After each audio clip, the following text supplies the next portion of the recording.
Quality और consistent performance के लिए सिर्फ सिल्वर पंप्स एंड मोटर्स, नाम याद रखना।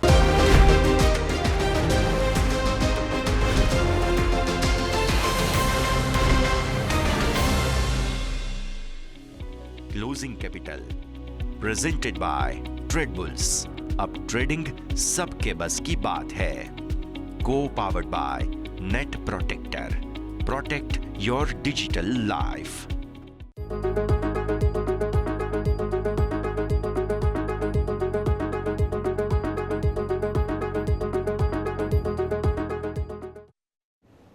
ગુડ આફ્ટરનૂન, સ્વાગત આપ સૌ કોઈનું ક્લોઝિંગ કેપિટલમાં. હું યશ આપની સાથે. આપણે 2:30 વાગ્યાથી હવે 4 વાગ્યા સુધી નોન સ્ટોપ જાણીશું ભારતીય માર્કેટ્સના હાલચાલ, સમજીશું આજની પરિસ્થિતિ. શરૂઆત કરીએ હેડલાઇન્સની સાથે. ભારે વેચવાલી બાદ 8 મહિનાના નીચલા સ્તરે પહોંચ્યું બજાર. નિફ્ટી 225 પોઈન્ટ ઘટી 22,900 ને નીચે. સેન્સેક્સમાં 700 પોઈન્ટનો કડાકો. આઈસીઆઈસીઆઈ બેંક અને સરકારી બેંકમાં ખરીદદારીને કારણે બેંક નિફ્ટી 48,200 નજીક. ખરાબ પરિણામ બાદ એયુ સ્મોલ ફાઇનાન્સ બેંક અને આઈડીએફસી ફર્સ્ટ બેંક 60% સુધી તૂટ્યા. ગ્લોબલ માર્કેટ્સમાં વેચવાલી હાવી. ડાઉ ફ્યુચર્સ 450 પોઈન્ટ તૂટ્યો. નેસ્ડેક ફ્યુચર્સ 600 પોઈન્ટ નીચે. મિડ કેપ અને સ્મોલ કેપ શેરમાં પણ વેચવાલી હાવી. સીજી પાવર સહિત બધા જ સ્ટોક્સમાં વેચવાલી. Mid cap index 2%, small cap index 4% તૂટ્યો. એજીસ તેજસ નેટવર્ક તાંડલામાં વેચવાલી. આઈટી શેરમાં 3 દિવસની તેજી પર બ્રેક. પીએસયુ શેરમાં ભારે વેચવાલી. બીઈએલ, એનટીપીસી, પાવર ગ્રીડ, આઈઆરસીટીસીના શેરમાં ભારે કડાકો.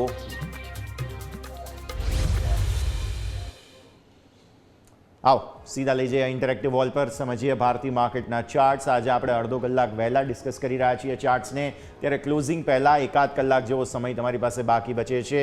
સૌથી પહેલાં તો ભારતીય માર્કેટ્સ માટે આજે અને 1 અઠવાડિયાથી અમે તમને કહી રહ્યા હતા 23,100 તૂટશે, તો પછી 22,800. આજના તમારા નિફ્ટીના ડેઝ લો જોઈ લો એક વખત.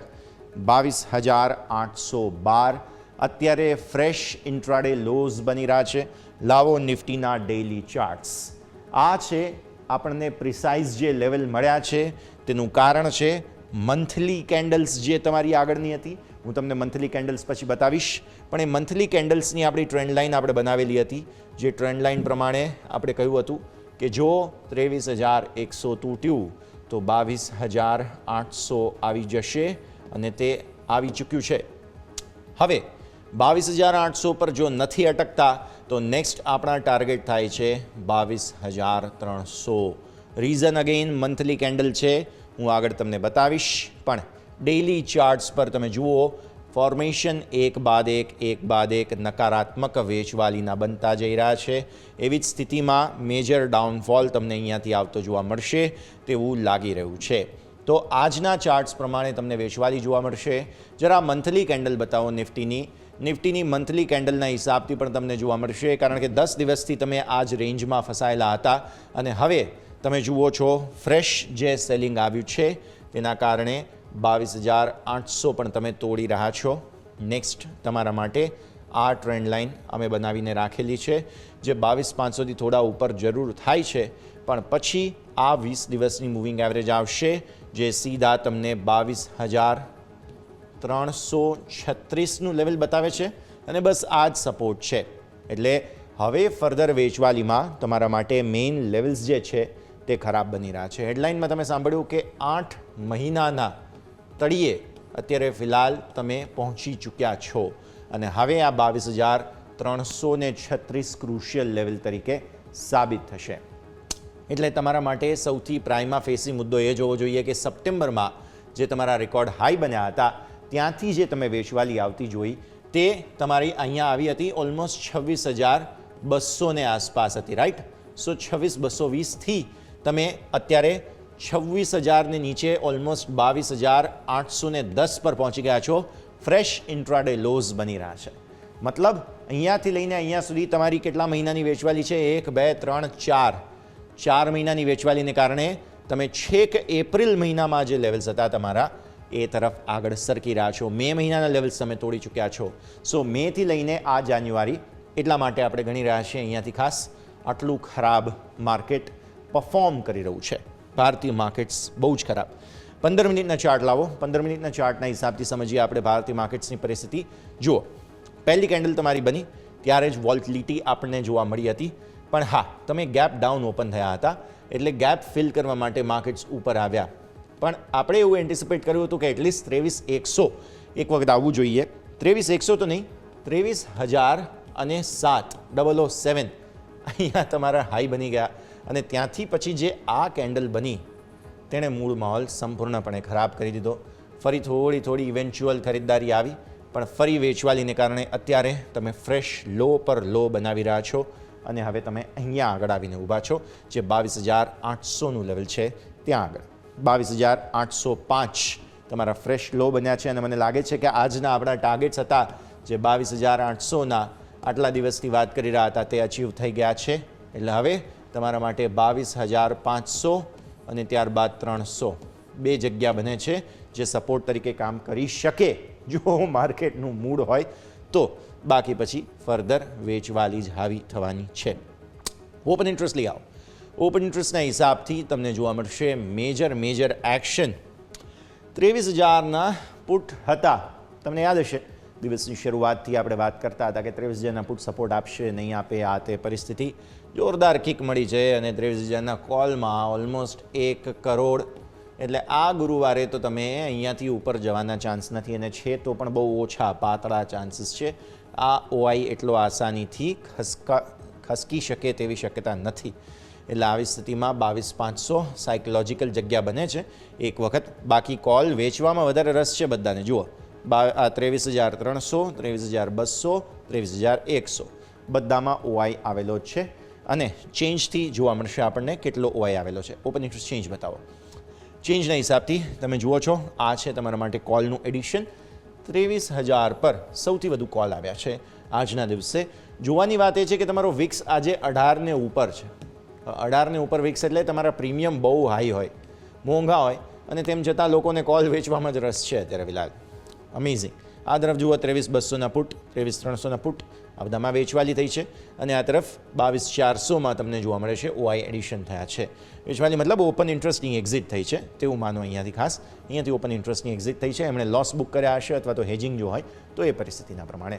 તો વિક્સ જ્યારે તમારો 18નો છે, આવી સ્થિતિમાં બહુ જ ખરાબ માર્કેટ્સ અત્યારે બનીને બેઠા છે. નિફ્ટીની વાત કરી લીધી. આવો જરા બેંક નિફ્ટીના સેટઅપને સમજીએ. બેંક નિફ્ટીમાં શું થઈ રહ્યું છે. આ છે ડેઇલી ચાર્ટ્સ. બેંક નિફ્ટીએ આજે આઈસીઆઈસી બેંકની મેં તમને સવારે પણ વાત કરી હતી કે પરિણામો સારા આવ્યા છે, કોશિશ કરશે, અને બેંક નિફ્ટીએ ડેફિનેટલી કોશિશ કરી. પણ આપણું જે બેન્ચમાર્ક છે 48,300નો તેને પાર ન કરી શક્યા. બેંક નિફ્ટીનો આજનો હાઈ 319નો છે, પછી ત્યાં ટક્યા નહીં અને પછી વેચવાલી આવી. તમારા ડેઝ લો છે 47,844. આ જે 47,844 છે તે તમારા દિવસની શરૂઆતમાં જ લો બની ગયા હતા. આ જે તમે જુઓ છો તે પછી બેંક નિફ્ટી નીચે નથી ગયો.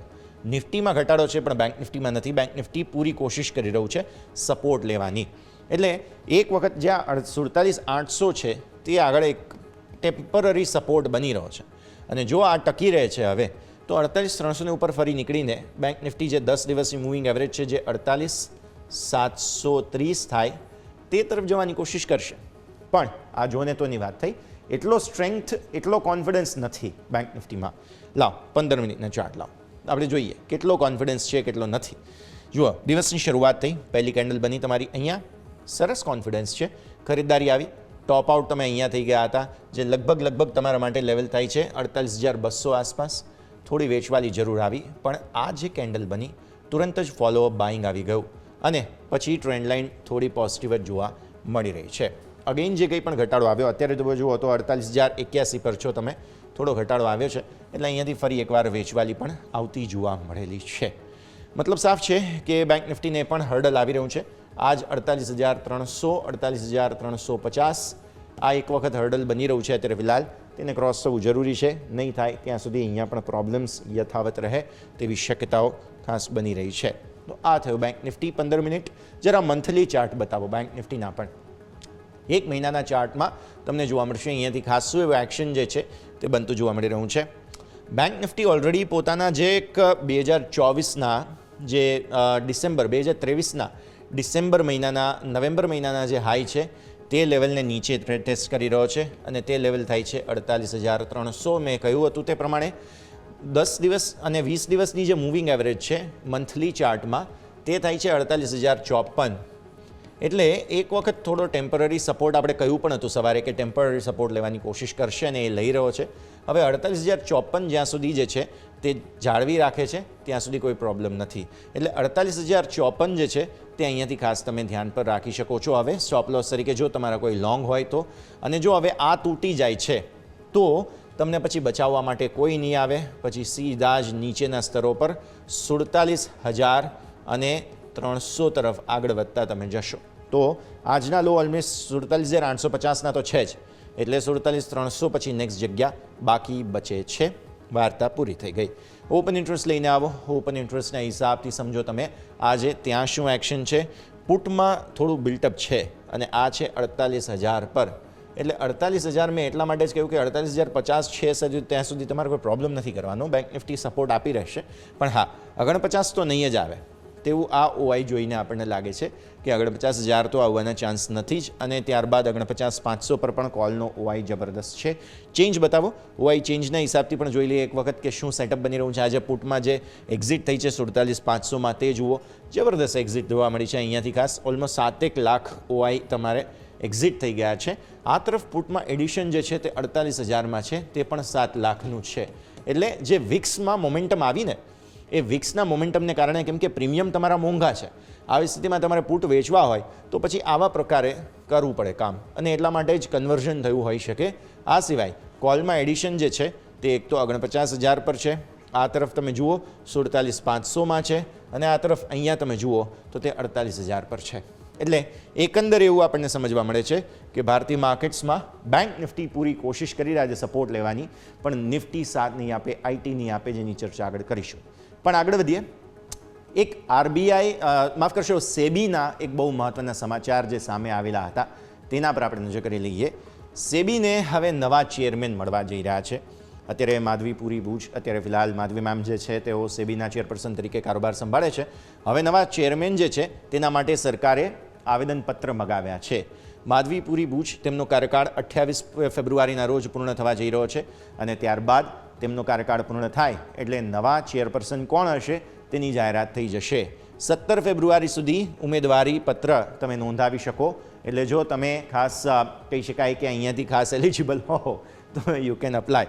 અનેક વર્તમાન આઈએએસ ચેરમેન છે તેઓ પદની રેસમાં છે. આઈએએસ આઈપીએસ અધિકારીઓ જે છે તે અહીંયા ખાસ પોતાનો કહી શકાય કે કાર્યકાળ આગળ વધવા માગી શકે છે. માધવી પુરી બુચ જે તેઓ સેબીના પહેલા મહિલા અધ્યક્ષ છે, અને તેમણે કાર્યકાળમાં એફએન્ડોમાં જે વોલેટિલિટી આવે છે, ઉથલપાથલ થાય છે, લોકોને જે લોસીસ થાય છે તેને લઈને ઘણા મહત્વપૂર્ણ કામકાજ જે છે તે કર્યા હતા, અને ઘણા ફ્રેમવર્ક લોટ સાઇઝના પરિવર્તન આ તે ઘણું પણ તેમણે કામકાજ કરેલું હતું.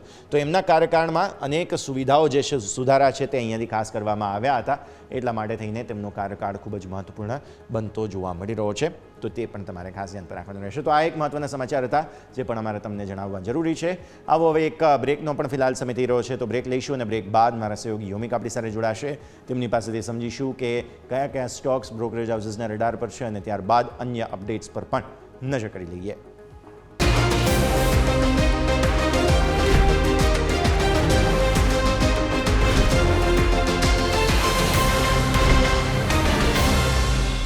બ્રેક બાદ આપનું સ્વાગત છે. ભારતીય માર્કેટ્સ પર નજર કરો તમે. સોફાર નિફ્ટી દિવસના તળિયે જે છે તે યથાવત 800 તમે તોડેલું છે. 799ના તમારા અહીંયાથી ખાસ જે છે તે લો બનતા જોવા મળ્યા. એક વખત કોશિશ કરી રહ્યો છે હવે નિફ્ટી અહીંયાથી ખાસ ઉપર આવવા માટે, તો એ તમારે ખાસ ધ્યાન પર રાખવાનું રહેશે. બીજું તમે બેંક નિફ્ટી પર નજર કરો. બેંક નિફ્ટી ઉપલા સ્તરોથી થોડો નીચે જરૂર આવ્યો છે, એટલે આ પરિસ્થિતિમાં બેંક નિફ્ટીને પણ તમારે જરૂરથી ધ્યાન પર રાખવાનું રહેશે. વિક્સ તમારું આજે ખાસો એવો એલિવેટેડ છે. વોલેટિલિટી ઇન્ડેક્સમાં આજના દિવસે આટલો મોટો વધારો થવો એ થોડું સવાલો જરૂર ઊભા કરે છે, પણ હા આ ખાસ ભારતીય માર્કેટ્સની અત્યારે ફિલહાલ સત્યતા આ જ છે. એટલે 18.52 જે તમારો 17થી પણ નીચેનો 16.75નો ક્લોઝ હતો. વિચાર કરો, 16.75થી તમે 1.67 પોઈન્ટ ઉપર છો અત્યારે ફિલહાલ. એટલે વોલેટિલિટી ઇન્ડેક્સમાં સતત વધારો અને એવું લાગી રહ્યું છે ધીરે ધીરે આપણે હવે 20ને પાર જલ્દી જઈશું તેવા પૂરા સંકેત બની રહ્યા છે. એટલે વોલેટિલિટી ઇન્ડેક્સની એક કન્સર્ન તમને અહીંયાથી ખાસ બનતો જરૂર જોવા મળી રહ્યો છે, જેને અહીંયાથી ખાસ તમારે ધ્યાન પર રાખવાનો રહે. આગળ વધીએ, તમે એક વખત સેક્ટર સ્પેસિફિક અપડેટ પર નજર કરો તો તમને જોવા મળશે અહીંયાથી ખાસ મેજર દબાણ આવતું જોવા મળી રહ્યું છે મીડિયા સેક્ટરમાં 4.5-5% આસપાસ.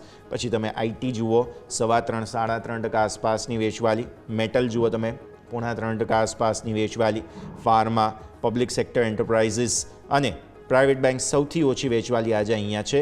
એટલે બેંક્સ જ છે જે પૂરી કોશિશ કરી રહ્યા છે માર્કેટ્સને સાચવવાની. બાકી કોઈ જગ્યાએ કોઈ ખાસ સ્ટ્રેન્થ કંઈ તમને જોવા મળી રહી નથી. તો આ તમારા સ્ક્રીન પર હોવું જોઈએ. નિફ્ટીના ટોપ ગેઇનર્સ લૂઝર્સ પર એક વખત નજર કરી લઈએ, જેમાં તમને જોવા મળશે અહીંયાથી ખાસ એવું એક્શન આજના દિવસે. ટોપ લૂઝર્સમાં HCL ટેક સૌથી પહેલાં 4.25% નીચે છે, ટેક મહિન્દ્રા 4% નીચે છે, વિપ્રો 4% નીચે છે, મેટલમાંથી હિન્દાલ્કો 3.25% નીચે, શ્રીરામ ફિનાન્સ સારી તેજી હતી આ સ્ટોકમાં. શ્રીરામ ફિનાન્સમાં સરસ મજબૂતીમાંથી વેચવાલી આવી છે અને અત્યારે ફરી ડેઝ લો પર. આજના હાઈ જુઓ 530થી 510 પર આવ્યો છે. મલ્ટિપલ બ્રોકરેજ રિપોર્ટ્સ આવ્યા છે આ સ્ટોક્સ પર કે જેના પર આગળ આપણે ચર્ચા કરીશું. શ્રીરામ ફિનાન્સ ખાસ તમારા ધ્યાન પર હોવો જોઈએ. ટાટા મોટર્સ તમારા ધ્યાન પર હોવો જોઈએ. 3% આસપાસની વેચવાલી અહીંયા છે. મજબૂતીમાં ICICI બેંક પૂરી કોશિશ કરી રહ્યો છે આ સ્ટોક. અહીંયાથી 1.5% ઉપર 1230ને ઉપર બંધ આપવાની કોશિશ થઈ રહી છે. આજનો હાઈ 1234 છે, અત્યારે 1227 પર. HUL, બ્રિટાનિયા બંનેમાં ખરીદદારીના સંકેત. SBI ઇનફેક્ટ બહુ જ સરસ કોશિશ કરી રહ્યો છે SBI અહીંયાથી ઉપર આવવા માટેની અને સારા ભાવ પણ છે. લોકોને કદાચ પસંદ પડ્યો હોય, લોંગ ટર્મ રોકાણકારો કદાચ ખરીદદારી કરતા હોય તેવા પણ સંકેત બની શકે. મ્યુચ્યુઅલ ફંડને પણ અત્યારે જેટલા પણ DIIs છે આપણા તેમને પણ SBI પસંદ છે, એટલે સારા ભાવ મળતા હોય તો તેઓએ પણ એવરેજ કરવા માટે અહીંયાથી ખરીદદારી કરી હોઈ શકે છે. આ સિવાય એક મારુતિ આજે સરપ્રાઇઝ જરૂર છે. મારુતિમાં તમને જોવા મળશે કે 5% આસપાસની ખરીદદારી જોવા મળી રહી છે. તો 12,000ના લેવલ્સ તમને મારુતિમાં જોવા મળશે, એટલે અહીંયા પણ સારી ખરીદદારી જરૂર જોવા મળી રહી છે. બાકી ઓવરઓલ વેચવાલી આઈટીમાં હેવી છે અને જેનું કારણ જે છે તે અમેરિકામાં ટ્રમ્પ સાહેબે ખાસી એવી વાત કરી, ધાકધમકી આપી, પણ ચાઇનાનો જે AI આવ્યું છે તેના કારણે જરા અમેરિકન આઈટી કંપનીઓને પ્રોબ્લેમ થવાની છે અને ત્યાં નાસ્ડેક ફ્યુચર્સમાં જે વેચવાલી છે તેની પણ સીધી અસર. એટલે હવે જે આ ચાઇનાના AIના ડેટા આવ્યા છે તેના કારણે થઈને બેઝિકલી અમેરિકન આઈટી કંપનીઓમાં વેચવાલી આવી શકે અને તેના કારણે થઈને મે બી પોસિબલ છે કે અહીંયા થોડું પ્રોફિટ બુકિંગ હવે જોવા મળે. તો તેના કારણે ભારતીય આઈટી કંપનીઓમાં પણ થોડું દબાણ જરૂર જોવા મળી રહ્યું છે. પણ આગળ વધીએ અને હવે બ્રોકરેજ રિપોર્ટ્સ કયા આવ્યા છે, કયા સ્ટોક્સ પર ઇમ્પેક્ટ, શું સ્ટોકમાં ઇમ્પેક્ટ છે તેની ચર્ચા કરીએ. મારા સહયોગી યોમિક અત્યારે આપણી સાથે જોડાઈ રહ્યા છે. તો યોમિક, ગુડ આફ્ટરનૂન. જણાવો કયા સ્ટોક્સ અત્યારે ફિલહાલ બ્રોકરેજ હાઉસીસના રડાર પર અને આ રિપોર્ટ બાદ શું ઇમ્પેક્ટ સ્ટોકમાં આવે છે? Yes, good afternoon. આપણે જોયું હોય તો જ્યારે પણ કોઈ કંપનીના પરિણામ આવતા હોય છે ત્યારે બ્રોકરેજ હાઉસ ઘણા એક્ટિવ થઈ જતા હોય છે કે એમના જે પણ પરિણામ આવે એના આધાર ઉપર તેઓ કંપનીનું આવનારું ફ્યુચર નક્કી કરતા હોય છે. એટલે એમના મત પ્રમાણે સ્ટોક ક્યાં ઉપર જશે, નીચે જશે, એટલે તેઓ એક રિપોર્ટ બનાવતા હોય છે. તો આજે પણ ઘણા બધા સ્ટોકના રિપોર્ટ આવે છે, એ આપણે લઈશું. સૌથી પહેલાં IEX ઉપર રિપોર્ટ આવે છે બર્નસ્ટેઇન દ્વારા, કે જેમણે અંડર પરફોર્મ રેટિંગ આપ્યું છે. લક્ષ્યાંક ₹130 પ્રતિ શેર, એટલે કે તેઓ લક્ષ્યાંક ઘટાડ્યા છે. તેમનું કહેવું છે કે લોંગ ટર્મ પ્રદર્શનને લઈ સચેત રહેવાની જરૂર છે. એટલે કે અહીંયાથી લાંબા ગાળે તેઓ કંપનીના પરફોર્મન્સને કોઈ સારી અહીંયાથી નથી જોઈ રહ્યા. બીજું તમે જોશો તો ઇન્ડસ ટાવર ઉપર આવ્યો છે કે જેમાં CLSA દ્વારા અહીંયાથી રેટિંગ આપવામાં આવે છે કે CLSA દ્વારા અહીંથી આઉટ પરફોર્મ રેટિંગ આપવામાં આવે છે. લક્ષ્યાંક ₹575 પ્રતિ શેર આપવામાં આવે છે.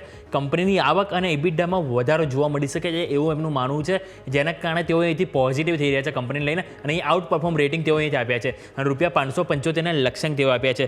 નેક્સ્ટ આપણે સિન્જેન ઉપર અહીંયા જે CLSA દ્વારા રિપોર્ટ આપવામાં આવ્યું છે, અહીંયા તેઓ અંડર પરફોર્મ રેટિંગ આપ્યું છે અને તેઓ લક્ષ્યાંક ₹730 પ્રતિ શેર આપ્યા છે.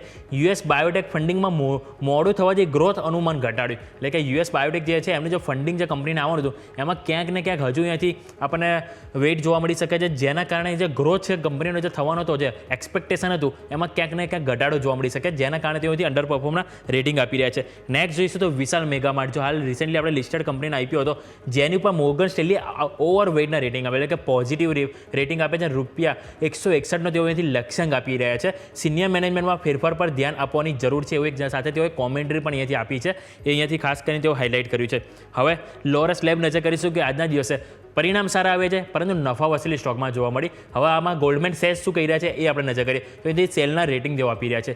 લક્ષ્યાંક ₹475 પ્રતિ શેર આપી રહ્યા છે. હવે એમનું કહેવું છે કે ઓપરેટિંગ લેવરેજમાં ધીમો સુધારો છે, એટલે કે એમની જે ઓપરેટિંગ જે લેવરેજ હોય છે એ જે ડેઇલી જે કામકાજ જે થતું હોય એને જે લેવરેજમાં અહીંયાથી કંપની ક્યાંક ને ક્યાંક કમજોરી જોવા મળી, જેના કારણે તેઓ અહીંથી નેગેટિવ થઈ રહ્યા છે. કોટક ઇન્સ્ટિટ્યુશનલ ઇક્વિટી શેર પણ સેલ રેટિંગ આપ્યા છે લોરસ લેબ ઉપર, અને તેઓ લક્ષ્યાંક ₹420 પ્રતિ શેર આપ્યા છે. તેમનું કેવું છે કે લાંબા ગાળાની જે આવક ગ્રોથ હોય છે એમાં અહીંયાથી ફેક્ટર થઈ ચૂક્યો છે, એટલે કે એમણે અત્યારે જે પણ જે અર્નિંગ જે કરી એની જે લોંગ ટર્મની જે આવક હોય છે એ અત્યારે ઓલરેડી જે કંપનીના શેર જે ભાગ્યો એમાં ક્યાંક ને ક્યાંક ફેક્ટરિંગ થઈ ગયું, જેના કારણે હવે તેઓ સેલ રેટિંગ પર જઈ રહ્યા છે.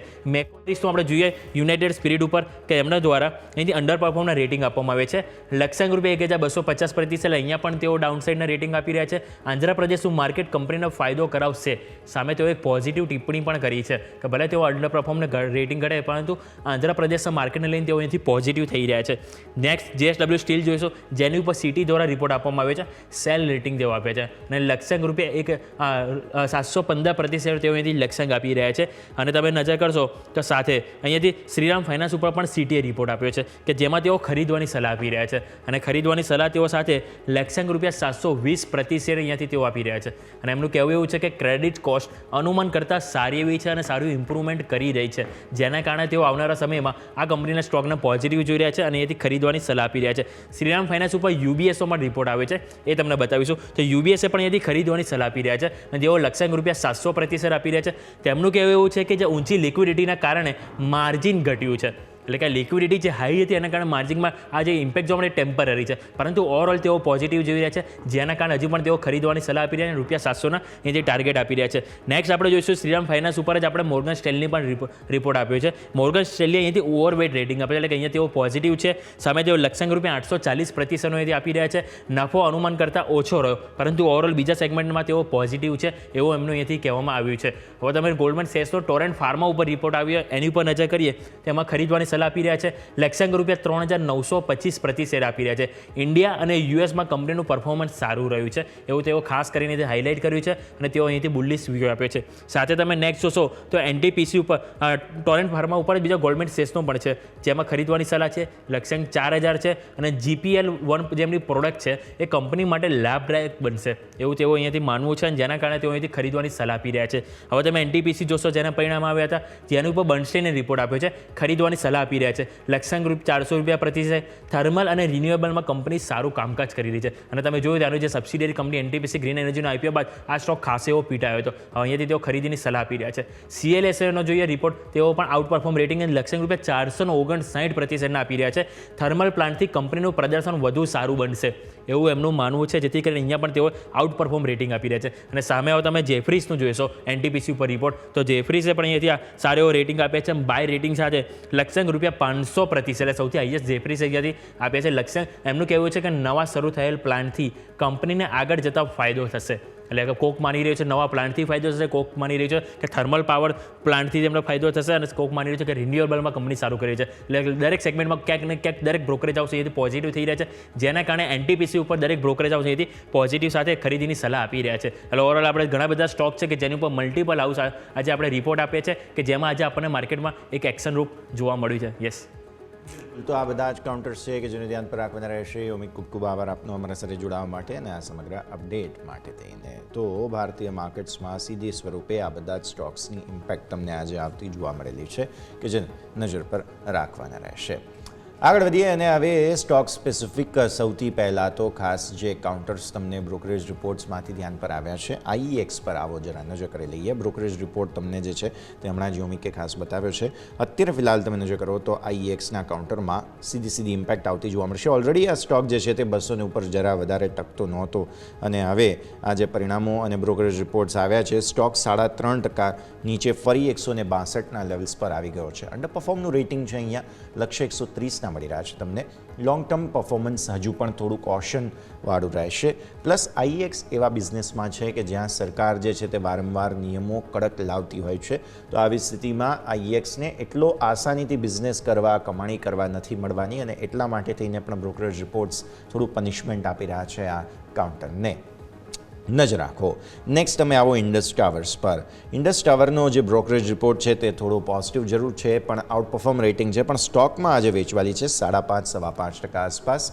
ટાર્ગેટ્સ જે છે તે આઉટપરફોર્મના રેટિંગ સાથે ઇન્ડસ ટાવર પર અહીંયાથી ખાસ જે છે તે CLSA આપ્યા છે, જેમાં ટાર્ગેટ્સ 575 બની રહ્યા છે. તેઓ કહી રહ્યા છે કે કંપનીની આવક અને એબિટામાં વધારો જોવા મળી શકે તેમ છે, પણ સ્ટોકમાં મેજર વેચવાલી છે. તો આ એક તમે ખાસ ધ્યાન પર રાખો, જેમાં દબાણના સંકેત તમને બનતા જોવા મળી રહ્યા છે. હવે સિન્જિન પર નજર કરો. સિન્જિનમાં તમને આજના દિવસે જોવા મળશે કે આજે મેજર વેચવાલી આવતી જોવા મળેલી છે. સૌથી પહેલાં તો તમારી અહીંયા જ ખાસ નજર હોવી જોઈએ. અને જે બ્રોકરેજ રિપોર્ટ્સ આવ્યા છે તે પણ જુઓ તમે. સ્ટોક 3.4% નીચે છે. અંડર પરફોર્મનું રેટિંગ આપવામાં આવ્યું છે અહીંયાથી ખાસ CLSA દ્વારા. 730ના ટાર્ગેટ્સ છે. 766 પર ઓલરેડી સ્ટોક કામ કરી રહ્યો છે. US બાયોટેક ફંડિંગમાં મોડું થવાનું જે કારણ છે તેના કારણે ઇમ્પેક્ટ આવશે સિન્જિનને. ગ્રોથ અનુમાન ઘટાડ્યા છે. બિઝનેસને અસર નેગેટિવ પડવાની છે. અને આવી જ રીતે લોરસ લેબ્સ માટે પણ રિપોર્ટ્સ આવ્યા હતા, જે પણ તમારે ખાસ ધ્યાન પર રાખવા જોઈએ. આ સિવાય તમે નજર કરો અહીંયાથી મોર્ગન સ્ટેનલીએ વિશાલ મેગા માર્ટ, આ હાલમાં જ લિસ્ટ થયેલો ઇન્ફેક્ટ સ્ટોક છે, VMM કોડથી તમને મળે છે. લગભગ 99 આસપાસ છે સ્ટોક, અત્યારે 3% નીચે, અને 99 થી 104ની આજની રેન્જ બની છે. ઓવરવેઇટ રેટિંગ સાથે 161ના ટાર્ગેટ્સ આપવામાં આવ્યા છે. તેમણે કહ્યું કે સિનિયર મેનેજમેન્ટમાં જે પરિવર્તન થયા છે તેના પર ધ્યાન આપવાની જરૂર છે, પણ ઓવરઓલ એમને સ્ટોક પસંદ છે. અત્યારે સ્ટોકમાં મેજર વેચવાલીના સંકેત તમને બનતા જોવા મળી રહ્યા છે. અને અહીંયા કંઈક ટોપ જે છે તે 112 રૂપિયા પર થઈ હતી. આમના ટાર્ગેટ્સ તો હજુ પણ તેનાથી બહુ દૂર છે. લોંગ ટર્મ માટે ખરીદવાની સલાહ વિશાલ મેગા માર્ટમાં આપવામાં આવી છે. તો દર્શક મિત્રો, આવો એક બ્રેકનો સમય થયો છે. બ્રેક બાદ આપણે એક્સપર્ટ પણ આપણી સાથે જોડાશે, તેમની સાથે ચર્ચા યથાવત રાખીએ.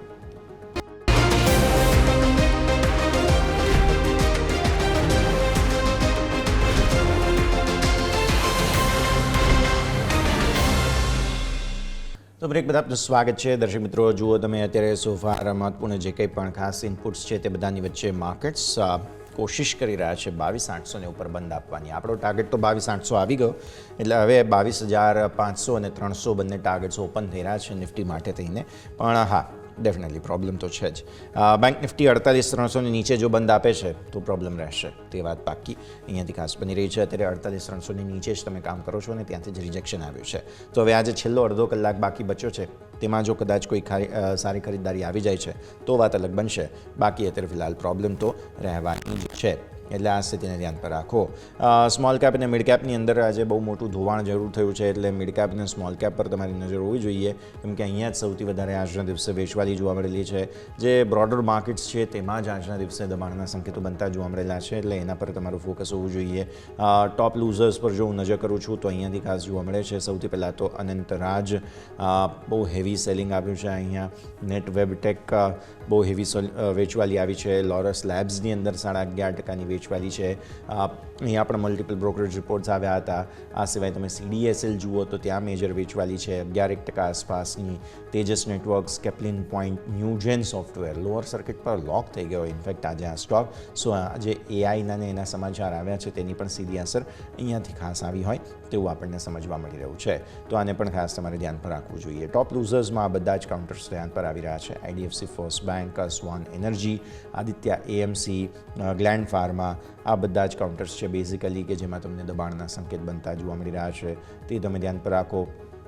તો આ આજના દિવસના ટોપ લૂઝિંગ કાઉન્ટર્સ છે.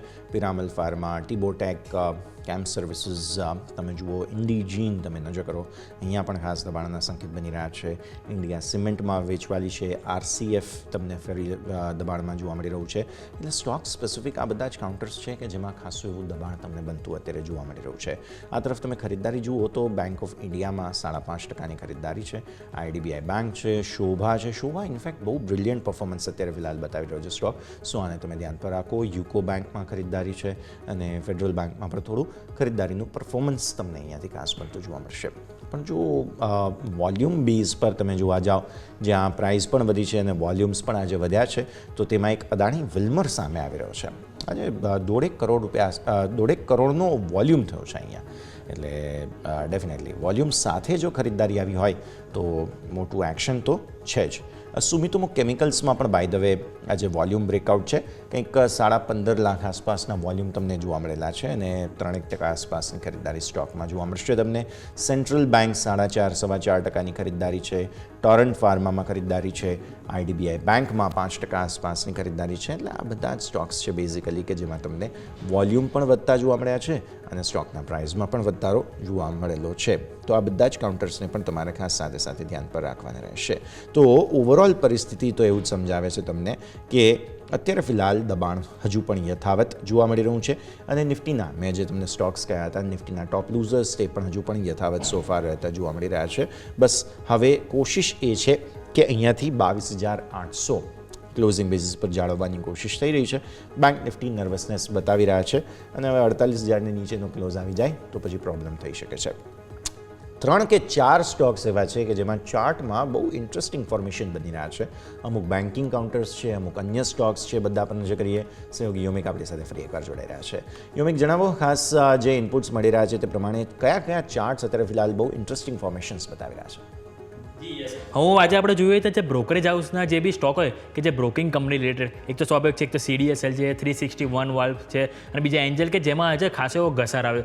એનું કારણ હતું કે જે CDSLના પરિણામ આવ્યા, પરિણામ જે હતા કે એમનું જે લાસ્ટ યર એટલે કે જે 2023નો જે આપણે જોઈએ કે થર્ડ ક્વાર્ટર ફાઇનાન્શિયલ કે જેના કમ્પેરમાં આજે એક વર્ષમાં જે નવા ડીમેટ એકાઉન્ટ ઓપન થતા હોય એમાં કોઈ ખાસ એવો જે ઇમ્પ્રુવમેન્ટ નથી જોવા મળ્યો, એમાં ઘસારો જોવા મળ્યો, જેના કારણે જે CDSL ઓલમોસ્ટ 10% જેવો તૂટ્યો હતો અને સાથે સાથે બીજા બ્રોકિંગ હાઉસના પણ અહીંયાથી જોઈએ તો અહીંયાથી એમના સ્ટોકમાં ઘસારો આવ્યો. પરંતુ CDSLનો સ્ટોક સૌથી પહેલાં તમને સમજાવીશ, કારણ કે CDSLના સ્ટોકમાં તમે નજર કરશો તો ઓલમોસ્ટ એનો જે સપોર્ટ હતો ત્યાં આજે આવી ગયો છે કે આજે ઓપનિંગ બાદ ઓલમોસ્ટ 9થી 10%ના ઘટાડા સાથે આજે ઓપન થયો. ઓપનિંગ બાદ કમજોરી આજે આપણે દિવસભર જોવા મળી.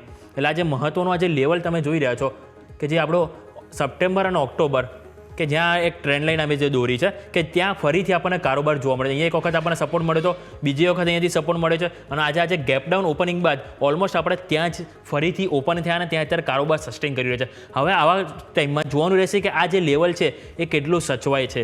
જો આવતીકાલે આ લેવલ બ્રેક કરે તો નીચે સ્વાભાવિક છે કે આપણને વધુ કમજોરી સ્ટોકમાં જોવા મળી શકે છે અને આજનો જે લો હશે એ ઘણો ક્રુશિયલ રહેશે આવનારા દિવસો માટે. આ લો જો સચવાઈને ફરીથી અહીંથી અપસાઇડ આવે તો ફરીથી આ જે ગેપ છે એ આપણને CDSLમાં પૂરો થતા જોવા મળી શકે છે. એટલે એઝ ઓફ નાવ આજે આપણે ટ્રેન્ડ લાઇન છે જે ઓલમોસ્ટ 1350ની આજુબાજુ છે. જો 1350ની આજુબાજુ ડેઇલી ક્લોઝિંગ આવે તો સ્વાભાવિક છે કે CDSLમાં આપણને વધુ કમજોરી આવનારા દિવસોમાં જોવા મળી શકે છે. આ વાતથી આપણે CDSLની હવે આપણે ICICI બેંકનો ચાર્ટ લઈને આવીશું, કારણ કે ICICI બેંકમાં આજે પરિણામ સારા આવ્યા જેના કારણે આજે સારી અપમૂવ આપણને બની છે અને જેની મહત્વની જે EM હોય એક્સપોનેન્શિયલ મૂવિંગ એવરેજ એની ઉપર પણ ક્લોઝિંગ આજે આપણને સ્ટોકમાં જોવા મળ્યું છે કે જે આપણે નજર કરીશું તો આજે આપણે ક્લોઝિંગ જે 10-day એક્સપોનેન્શિયલ મૂવિંગ એવરેજ આજે તમે જોઈ રહ્યા છો, આજે રેડ લાઇન કે જે આપણી છે ઓલમોસ્ટ 1222 અને અત્યારે આપણે ઓલમોસ્ટ કારોબાર કરી રહ્યા છે 1230 આજુબાજુ. એટલે કે આજે જો આ 1222નું લેવલ સચવાય અને એની ઉપર આપણે ક્લોઝિંગ આપે તો સ્વાભાવિક છે કે વાત સારી કહેવાય અને આવનારા દિવસોમાં જે નેક્સ્ટ એની જે સપોર્ટ છે કે જે આપણું ઓલમોસ્ટ થાય છે 1260 કે ત્યાં સુધીના આપણને અપમૂવ અહીંયાથી સ્ટોકમાં જોવા મળી શકે છે અને નીચેની તરફ હવે સપોર્ટ તરીકે ખાસ જો કામ કરશે તો એ આપણે આ જે લેવલ છે કે જે આપણી કેન્ડલ થાય છે ઓલમોસ્ટ ગુરુવારનો લો જે 1186 એટલે કે 1186નું જે લેવલ છે તમારા સપોર્ટ તરીકે ધ્યાન પર રાખવાનું રહેશે અને 1222 ઉપર જો ક્લોઝ થયું તો આવનારા દિવસોમાં આપણને 1260 એની ઉપર પણ આપણને અપમૂવ આપણને આ સ્ટોકમાં જોવા મળી શકે છે. એટલે અહીંયા પણ સારું એવું સેટઅપ બની રહ્યું છે. હવે નેક્સ્ટ આપણે જોઈશું તો સામે યસ બેંકના પણ જે પરિણામ સારા આવ્યા જેના કારણે શેરમાં જે સારી એવી પોઝિટિવિટી જોવા મળી છે અને એને આપણે ખાસ કરીને આજે જોઈશું તો યસ બેંકમાં આપણે લાસ્ટ 2-3 વીકનો ડેટા લઈશું તો એમાં આપણને સારી એવી અપમૂવ એથી જોવા મળી છે કે આ જે સપોર્ટ ઓલમોસ્ટ 17 રૂપિયાનો જે સપોર્ટ હતો ત્યાંથી માર્કેટમાં સારો એવો સપોર્ટ આવ્યો છે અને ત્યાંથી અપમૂવ આપણને જોવા મળી છે.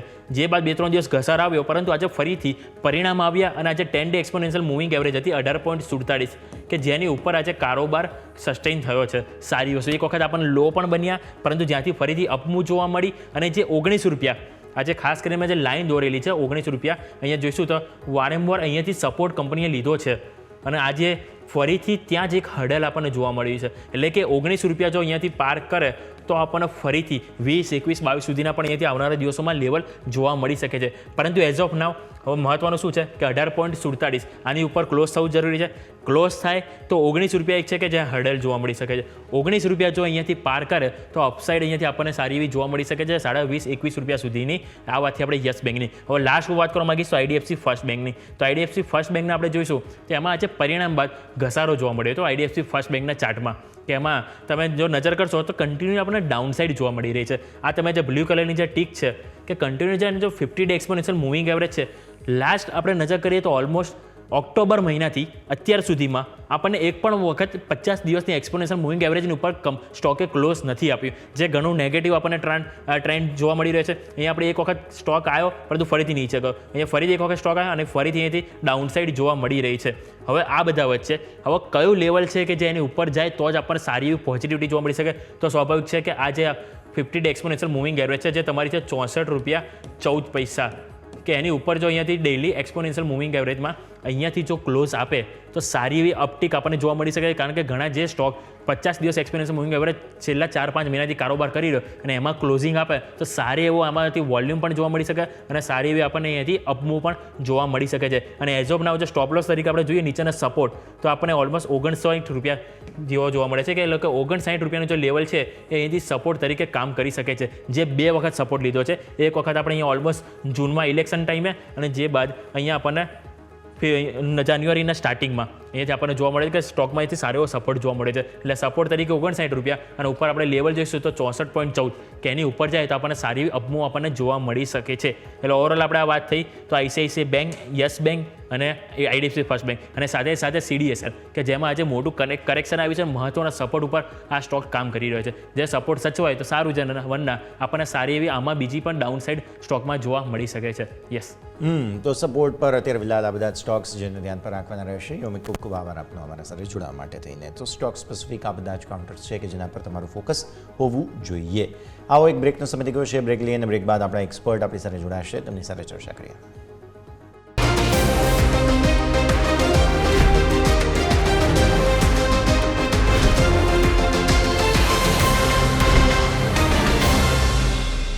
બ્રેક બાદ આપનું સ્વાગત છે. ભારતીય માર્કેટ્સની આપણે ચર્ચા કરી રહ્યા છીએ. સપોર્ટ એરિયા એક બાદ એક બધા જ તૂટી રહ્યા છે, ત્યારે ભારતીય માર્કેટ્સ પર વધુ ચર્ચા કરીએ. આપણી સાથે કુંવરજી ગ્રુપના રવિ દિયોરા જોડાઈ રહ્યા છે.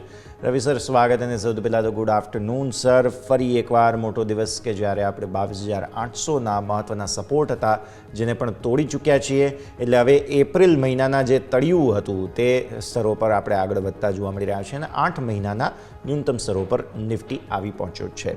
આવી સ્થિતિમાં પહેલાં તો મલ્ટિપલ રીઝન્સ છે, ચર્ચા બધાની કરીએ અને સાથે સાથે જે આ ફ્રી ફોલમાં છે, અંગ્રેજીમાં કહેવાય છે ફોલિંગ નાઇફ પકડવું ના જોઈએ, પણ હંમેશા સારા સમયે એન્ટ્રી કરવામાં આવે ઘટાડામાં માર્કેટ્સમાં તો તમને જગ્યા મળતી હોય છે. સો એવરેજનો જે રૂલ છે તે પણ આપણે દર્શક મિત્રોને સાથે જણાવી દઈએ. સાહેબ,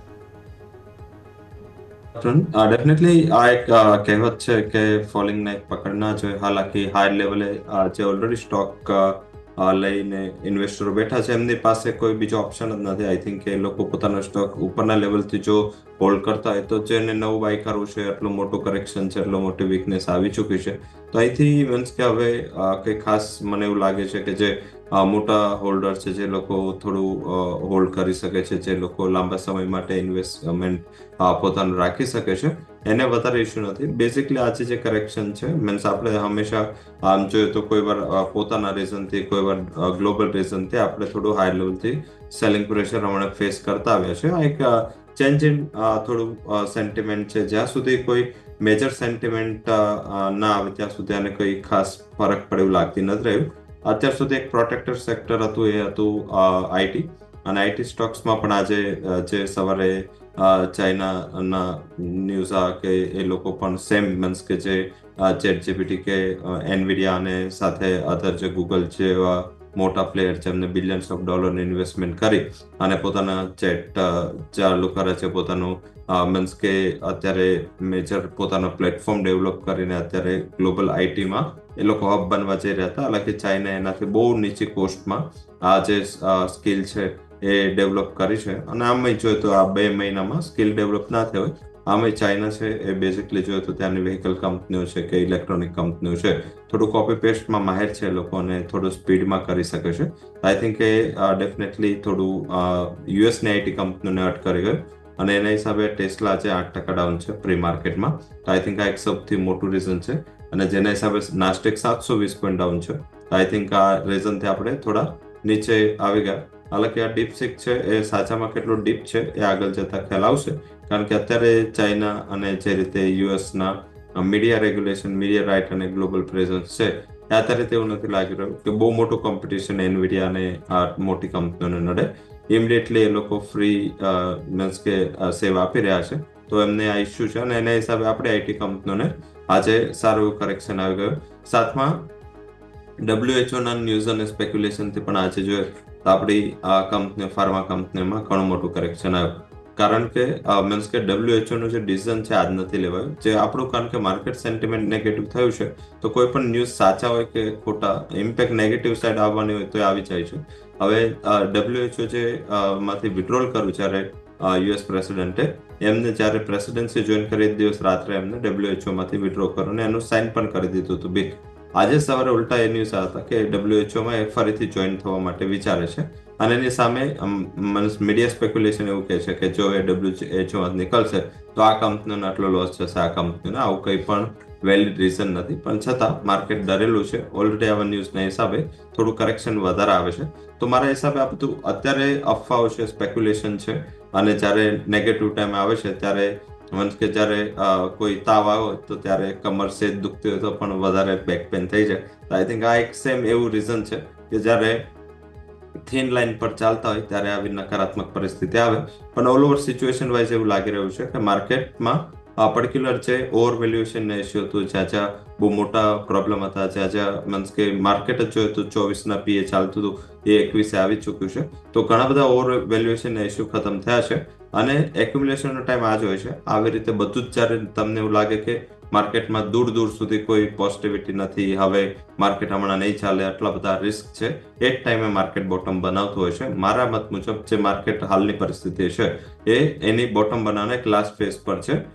મીન્સ કે અત્યાર સુધીની હિસ્ટ્રી પણ જો તો માર્કેટે 4 વાર આ ટાઈમમાં, જે ઓક્ટોબરથી લઈને ફેબ્રુઆરી, છેલ્લા 12 થી 15 વર્ષમાં માર્કેટે 4 વાર બહુ ડીપ કરેક્શન કે કન્સોલિડેશન લીધા છે.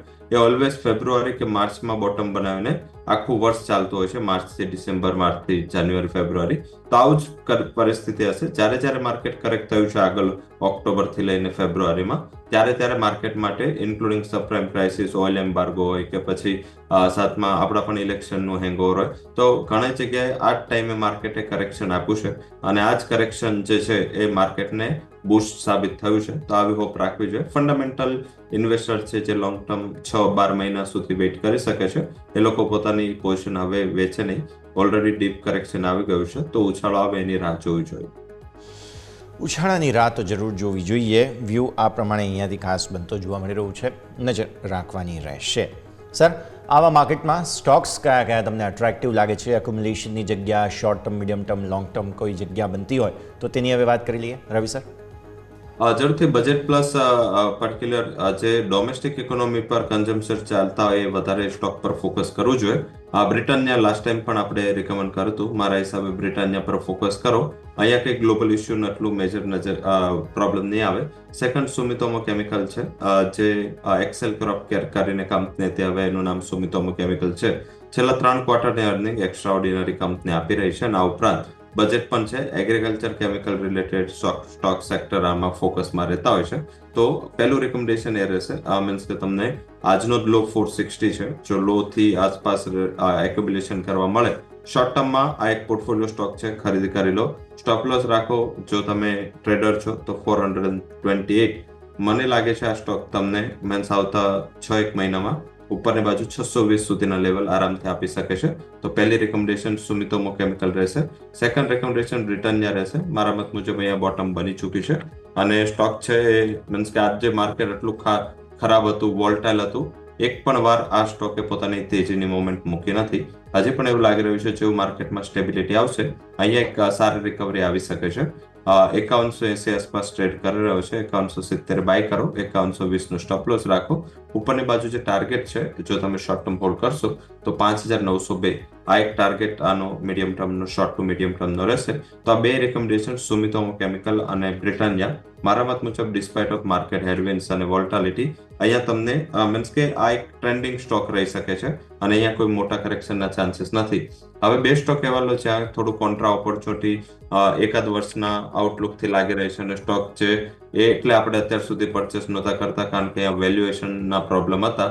એમાં પહેલો સ્ટોક છે એ રહેશે BL, ભારત ઇલેક્ટ્રોનિક લિમિટેડ. અહીંયા જોઈએ તો ઘણું મોટું ઓવર વેલ્યુએશન ઇસ્યુ હતું તો ઘણું સ્ટોક ચાલી ગયો હતો. હવે સ્ટોક હાયર લેવલથી કરેક્શન આપી દીધું છે. મારા હિસાબે 250 આસપાસ મળે તો એક વર્ષનું આઉટલુક લઈ ખરીદી કરો. 320 નું ટાર્ગેટ રહેશે. અને સેમ સેક્ટરની કંપની પારસ ડિફેન્સમાં પણ જોઈએ તો અહીંયા પણ એક કરેક્શન હેલ્ધી આવી ગયું છે. ગત વીકમાં સારો ઉછાળો હતો પણ ફરીથી ત્યાં એક કન્સોલિડેશનનો માહોલ છે. અહીંયા પણ એક મસ્ત પોર્ટફોલિયો સ્ટોક છે 950 થી 965 એક્યુમ્યુલેશનની રેન્જ છે અને ઉપરની બાજુ જે ટાર્ગેટ છે જો તમે વર્ષ હોલ્ડ કરશો તો 1415 નું બની શકે છે. તો ઓપોર્ચ્યુનિટી પણ છે આ કરેક્શનમાં, જ્યાં ડિફેન્સ સેક્ટર મને સ્ટ્રોંગ લાગી રહ્યું છે, જ્યાં BL અને પારસ ડિફેન્સ પર ફોકસ કરવું જોઈએ. અને સામે જો તમે apart from this I think કે બ્રિટાનિયા અને સુમિતોમો કેમિકલ આ 4 સ્ટોકનો પોર્ટફોલિયો બનાવશો તો આઈ થિંક તમારી પોઝિશન સેફ રહેશે, થોડું રિટર્ન પણ સારું આપી શકે છે. ઓકે, સુમિતોમો, બ્રિટાનિયા અને BEL 3 રેકમેન્ડેશન્સ તમારા માટે થઈને કે જેને તમારે ધ્યાન પર આજે રાખવાના રહેશે. આવો દર્શક મિત્રો, એક બ્રેકનો સમય થઈ ગયો છે ફિલહાલ. બ્રેક લઈ લઈએ અને બ્રેક બાદ આપણે ખાસ ચર્ચા કરીશું અન્ય મહત્વપૂર્ણ જે ડેટા સામે આવ્યા છે, બીજા સ્ટોક્સ છે, બધા આપણે કરીએ બ્રેક બાદ.